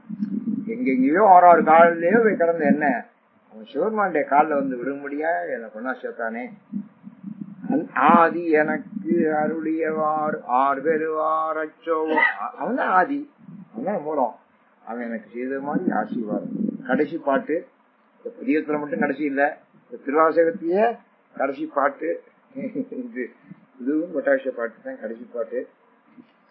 இத ஒரு 10 மாசமா நாம இங்க இருந்து இத பேசும்படியாகவும் சிந்திக்கும்படியாகவும் சொல்லும்படியாகவும் ஏற்பாடு செய்த நம்ம பெரிய முத்துராமன் தம்பதிகளுக்கும் அண்ணாமலை தம்பதிகளுக்கும் நம்முடைய நன்றியை நான் தெரிவித்துக் கொள்கிறேன். ஏன்னா இது நான் எதிர்பாராம வந்த ஒரு புதையல், நான் இது எதிர்பார்க்கவே இல்லை. இந்த கொரோனா காலத்துல நம்ம என்ன செய்ய போறோம்னு யோசிச்சுக்கிட்டேன். அப்ப இந்த காரியத்தை எனக்கு பகவான் கொடுத்தது, காலையில வந்தது, சரின்னு ஏற்றுக்கொண்டேன். அதனால திருவாசகத்துக்கு ஒரு புதிய புதிய உரைகள் சொல்லும்படியான சந்தர்ப்பம் நமக்கு கடைசி. இதெல்லாம் பிற்காலத்துல கொண்டாடப்படும். நான் சொல்லியிருக்க பிறகு இதெல்லாம் அச்சாயி வந்துருச்சுன்னா இது புதிய உரை. யாருமே புதிய உரைகள் ரொம்ப சொல்லல, தெரியுதா? ரொம்ப குறைவு. திருவாசகத்துக்கு உரை எழுதுனவங்களும் குறைவு, அதுக்கு புதிய உரைகள் சொன்னவங்களும் ரொம்ப குறைவு. அது நமக்கு நிறைய புதிய உரைகள் சொன்னோம்னா அது காரணம் என்னன்னா அந்த இன்ஸ்பிரேஷனை, அப்படி ஒரு இன்ஸ்பிரேஷனும் சொல்ல முடியாம சந்தர்ப்பத்தை கொடுத்தவர்களுக்கெல்லாம் அதோட வந்திருந்து நீங்க கேட்டு சிறப்பிட்டீங்க. நான் ஒரு முறை பேசுறவங்க ஒரு 10 பேர் இருந்து கேட்டிருக்கிறீங்க. அதெல்லாம் தான் என்னை சிந்திக்க வைத்தது. சும்மா விரும்பின நானா உட்காந்து படிச்சேன்னா எனக்கு சிந்தனையே வராது, தூக்கம் தான் வரும். நீங்க நாளைக்கு போய் வீட்டுல படிச்சு பாருங்க, நல்ல தூக்கம் வரும் சார், அருமையா. திருவாசகத்துக்கு மாதிரி திருவாசகத்துக்கு உறங்காதா வேறு யாரு எந்த விதத்துக்கும் உறங்காத. திருவாசகத்துக்கு தான் தூக்கம் ரொம்ப. ராமாயணத்துக்கும் தூக்கம் எல்லாம் வரும், திருவாசகத்துக்கும் அது ரொம்ப பொது. நீங்க ஒருத்தங்க சார் நீங்க ராமாயணம் சொல்ல போது சார் தூக்கம் மாமா வந்து சார், ஆனா வீட்டுக்கு போனா தூக்கம் வரல சார். ஏண்டா அதுக்காக உங்க வீட்டுக்குமா வந்து நான் ராமாயணம் சொல்லுது? அது இல்லை சார், அப்படி தூக்கம் வருது அப்படிங்கிற காரணம் என்னன்னா அது நம்ம ரத்தத்தை சீர்படுத்துது. இந்த திருவாசகம் ராமாயணம்லாம் ரத்தத்தை சீரா ஓடவை. ரத்தம் சீரா ஓடுனாலே உங்களுக்கு ஒழுங்கா தூக்கம். ரொம்ப பேர் தூக்கம் இல்லை தூக்கம் இல்லைங்கிறாங்க. அவெல்லாம் திருவாசகத்தை படிச்சான்னா தன்னால தூக்கம் வந்து வரப்படாததான் ஒன்றும் திருவாசகம் படிக்க மாட்டேங்க, சரிதா? செத்தாத்தான் படிக்கணும்னு வச்சுக்கிட்டு அந்த காலத்துல எவ்வளோ விளங்காதவே. நம்ம நாட்டுல மூடத்தனம்னா கொஞ்சம் மூடத்தனம் இல்ல, எப்படி நூறுது நமக்கெல்லாம் வேதங்கிறது. அதனால செம்மை நலம் அறியா அத இப்ப நான் சொன்ன பாருங்க, இந்த வைங்க அவளம் தெரியாம என்னென்னமோ சொல்லி வச்சு நம்மளுக்கு எடுத்தா பாருங்க. செம்மை நலம் அறியாத சிதடரோடு திரிவே, மூர்க்கரோடு திரிவேன்னு முதல்ல ஆரம்பிச்சாரு, தெரியுதா? முதல்ல எப்படி ஆரம்பிச்சாரு? மூர்க்கரோடு. சிதடரோடுனா விளங்காதவங்க. நாட்டுல விளங்காதவன் தாங்க ரொம்ப பேரு. நானும் பார்த்திருக்கேன். இவ்வளவு விளங்காதவங்க எந்த நாட்டிலயும் இல்ல. நம்ம நாட்டுல விளங்காதவன் ரொம்ப பேர் இருக்காங்க. கொஞ்சம் வீட்டுக்குள்ளே இருக்காங்க, தெரியுதா? என்ன சேம்பரம் வீட்டுக்குள்ள, அவரு வீட்டுக்குள்ள வர்ற மாடு விளங்காதவங்களோட என்ன பாடுபட்டாங்க. கொஞ்சம் கூட விளங்கலைங்க, கொஞ்சம் கூட விளங்கல. ஒரு வீடு வாசல் 10 பேரு கோஆர்டினேஷன் உதவியா ஒத்தாசியா வாழணுங்கிறதே தெரியலீங்க. 10 பேரோட ஒத்துமையா இருக்காதவன் உலகத்துல போய் என்னையா செய்யக்கூடாது. அவன் தான் சிதேடர்னு சொல்லுவான். ஒன்னுத்துக்கும் உபயோகம் இல்லை, ஒரு உபயோகம் இல்லாத சாமாங்க. இந்த விளக்கமாட யார் எடுத்தாம்பா? அவங்க ஒரு விளக்கமாடலாம், அந்த விளக்கமாட எடுக்கப்படலாம். அதான் ரோட்டாங்க வந்தவன் கூப்பிட்டு வந்துருக்காங்க விளக்கமாட எடுத்து. விளக்கமாட எந்த விளக்கமாறு இங்க வந்து எடுத்து இந்த விளக்கமாறு அப்படின்பா. ஒரு விளக்கமாறு, ஒரு குப்பை தகரம், ஒரு டம்ளர், ஒரு பெஞ்சு, என்னங்க இதெல்லாம் தலையில கொண்டுட்டு வைக்கிறோம்? ஒண்ணும் கிடையாதுங்க. ஆனா அதுக்கு போய் சண்டை போடுவாங்க. பாத்திருக்கேன் நான், எங்க உலகத்துல பாத்திருக்கேன். சிறுபிள்ளை இருக்கிறது இந்த பத்திக்கும் அந்த பத்திக்கும் சண்டை நடக்கும், பிரமாதமா சண்டை நடக்கும். இந்த பத்திக்கும் அந்த பத்திக்கும் இந்த காலையில எந்திரிக்கோட எங்களுக்கு திருப்பதி அடிச்சாதான், சரிதா? இவங்கள இந்த திருப்பதி அடிச்சுல கேட்டு வந்தா நாங்கெல்லாம் அந்த சத்தத்தை கேட்டு எழுந்திருப்போம். இப்ப அங்கிருந்து கத்துவா, அங்க இருந்து கட்டுவா. இதெல்லாம் ஐயா கவுடுதேன் பொம்பளை சண்டையெல்லாம் பிரமாதம் போடுவா. ஒரு நாள் நான் எந்திரிக்கிறேன், ஒரு ஆட்சி வண்ணாத்தியோட சண்டை போட்டுக்கிட்டு இருக்கு. ஒரு வண்ணாத்திக்கே அவனுக்கு அந்த காலையில நாங்கன்னா 6:30 மணி எந்திரிக்கல, படுத்து கிடக்கும். அதுக்குள்ள சண்டை, பெரிய சண்டை. இந்த ஆட்சி சொல்லுது, நீ வண்ணாத்தியில வாழ்ந்தவளா இருந்தா தெரியும் அப்படிங்குது. வண்ணாத்தியில வாழ்ந்தவளா இருந்தா தெரியும். அந்த வண்ணாத்தி நீ செக்யூரிட்டி சேர்ந்தவளா இருந்தா தெரியும். இல்ல எதுக மோனையில பேசுதியா? அந்த எதுக மோனை இப்ப நமக்கு பாட்டுல வருது, தெரியுதா? அதெல்லாம் கேட்டாதான் இன்னைக்கு நமக்கு அனுபவம். எதுக மோனை அப்பவே கேட்டுக்கலாம். இது நீ வண்ணாத்தியில வாழ்ந்தவளா இருந்தா தெரியுங்கிற அவன் சொல்ற, நீ செக்யூரிட்டி சேர்ந்தவளா இருந்தா தெரியும். என்ன எதுக மோனைங்கிறீங்க? இதெல்லாம் கம்பன் தோத்து போவேன், திருவாசகம் எல்லாம் தோத்து போவேன். அப்படியெல்லாம் நான் கேட்டேன். அதனால இன்னைக்கு நமக்கு பாடினா பாட்டெல்லாம் வருது. அதனால செம்மை நலம் அறியாத சிதடரோடு சும்மா மூர்க்கரோட அந்த பக்கம் போனேன், இந்த பக்கம் சிதடர்னா ஒண்ணும் விளங்காத. இந்த விளங்காதவங்க என் நாட்டுல ரொம்ப பேர் இருக்கு. நான் ரொம்ப பேர் விளங்காதவங்களை பார்த்திருக்கேன். அது விளங்காத கண்டாலே நான் எந்திரிச்சு போயிடுவேன். ஏன்னா நம்மள விளங்க வைக்க நம்மளால முடியாது. இவ்வளவுதான் போகும், அவ்வளவுதான் உனக்காத அவ்வளவுதான் முடிச்சு போட்டு. இவங்களோடு என்ன கஷ்டங்கிறீங்க? முதல்ல மூர்க்கர்னு சொன்னாரு, இப்ப சிதடரோடு பிரிவேனை மும்மை மலம் அறிவித்து மும்மை மலம் ஜென்மங்கள்ல இத்தனையோ ஜென்மங்கள் மலம் ஆணவம் கண்மம் மாய் இதெல்லாம் அறுக்கங்க அறிவித்து முதலாய முதல்வன். அதான் முதலாய அவனையா முதல்வன், சிவர்மன் தான் முதலாய முதல்வன். சரிதா? ஒருவன் என்னும் ஒருவன் கண்டி அப்படின்னு முதல்வன் நம்மையும் ஓர் பொருளாக்கி. என்ன எதுல சேர்ந்தவேனா? நம்மையும் ஓர் பொருளாக்கி, நம்மையும் நம்மள ஒரு பொருள் ஆக்கியிருக்காருங்கிறது நீங்க ஞாபகத்தை வச்சுங்க. ஒவ்வொருத்தரையும் ஒரு பொருள் ஆக்கியிருக்காரு. நீங்க ஒவ்வொருத்தரும் யோசிச்சு பாருங்க. நீங்க வந்திருக்க அவ்வளவு பேரும் ஒரு பொருள், ஒரு பொருட்டா உங்களை கருதுகிறார்கள். சமுதாயத்தில் உங்களை எல்லாம் ஒரு பொருட்டாக கருதுகிறார்கள். கருதாத ஆள் இங்க யாருமே வரல. நம்மையும் ஒரு பொருளாக்கி, நம்ம எதுல சேர்ந்தவன்? நம்மளே ஒரு பொருள் ஆக்கியிருக்கானே. நாய் சிவிகை ஏற்றுவித்த ஜனாதிபதி உட்கார்ந்துட்டு போறாரு. அவருக்கு பக்கத்துல கார் ஓட்டி போறேன். ஜனாதிபதி முன் சீட்ல உட்காந்துக்க, அந்த பக்கம் கார் ஓட்டிக்கிறேன். அங்க இருந்து எல்லாம் சல்யூட் அடிக்கிறேன். இவன் டிரைவர் நினைக்கிறேன் நமக்கு தான் எல்லாம் சல்யூட் அடிக்கிறேன். டிரைவர் நினைக்கிறானா நமக்கு தான். அவன் யாருக்கு சல்யூட் அடிக்கிறேன்? ஜனாதிபதிக்கு அடிக்கிறேன். வீடியோ நிக்கிறேன். ஆனா இவன் என்ன நினைக்கிறேன்? நமக்கு சல்யூட். உண்மைதானே? அது நமக்கு தானே அது சேரும். அது அங்கேயும் சல்யூட் அடிச்சாங்க, நமக்கு தான் சேரும். நம்மையும் ஓர் பொருளாக்கி, நம்மையும் ஓர் பொருளாக்கி நாய் சிவிகை ஏற்றுவித்த. சிவிகை பல்லக்கு வருது. அந்த பல்லக்கத்துல என்ன நாயத்துக்கு மேல வச்சானுங்க. நான் ஒரு நாய், நாய்க்கும் கிளாவன் ஒரு புட்டான தூக்கி அந்த பல்லக்கில் வச்சானையா சிவருமா. அதான பட்டாபிஷேகம், அதான பட்டாபிஷேகம். நம்மள பட்டாபிஷத்துல வச்சானே, பல்லக்கில் வச்சானே, அரியாசனத்துல வச்சானே. நம்மையும் ஓர் பொருளாக்கி நாய் சிவிகை ஏற்றுவித்த அம்மை எனக்கு அருளியவார் ஆர் பெறுவார். அம்மைனா அந்த பதம், இம்மைனா இந்த பதம், இந்த உலகத்துக்கு பேரு. அம்மைனா அந்த உலகத்துக்கு அந்த பேரு, எனக்கு வீட்டின் பேர் எனக்கு கிடைக்கும்படியாக செய்தாங்க. அது யார் பெறுவோம்? யாருக்கு கிடைக்கும்? அதனாலதான் நான் பட்டாசிய பாட்டுன்னு சொன்னேன். முதலாவது பாட்டும் பட்டாசியம் பாடிருக்காரு, கடைசியாவது பாட்டும் என்ன சிவிகையில ஏற்றியாச்சுல. நாய் சிவிகை ஏற்றி வைத்த.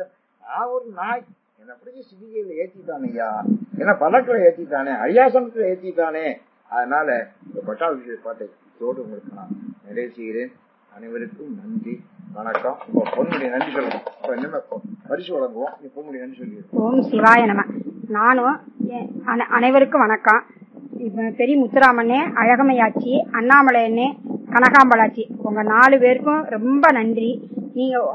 நானே என் தங்கச்சி 2 பேரும், இளவீனி, மங்கையர்கரசி மீனாட்சி 3 பேரும் அப்பாட்ட சொல்லிட்டே இருந்தோம். அப்பா நீங்க திருவாசகத்துக்கு நீங்க பொருள் சொல்லணும் அப்படின்னு, பொருள் எழுதணும் அப்படின்னு சொல்லிட்டு இருந்தோம். அப்ப அப்பா ஒன்னும் பதிலே சொல்லல. ஆனா அது ஞானம் பரவு மூலமா வர வேண்டி இருக்கு நமக்கு.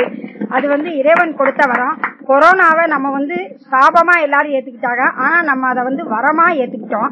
இந்த 10 மாதம் நமக்கு அண்ணன் சொன்ன மாதிரி, அண்ணாமலை அண்ணன் சொன்ன மாதிரி தவக்காலமா இருந்து விரதம் இருந்து நம்ம எல்லாரும் அதுல அனுபவித்து நல்லா திளைத்தோம். நம்ம எல்லாரும் அதனுடைய அர்த்தங்கள்லாம் நமக்கு நல்லா புரிஞ்சுது. முன்னாடி நான் திருவாசகம் படிக்கும் போது நான் சாதாரணமா படிச்சேன்.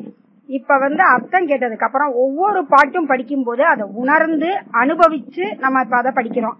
இப்ப அதனுடைய பலன் எல்லாம் உங்க 4 பேருக்குமே சேரும். ரொம்ப அருமையா இருந்தது திருவாசகம்.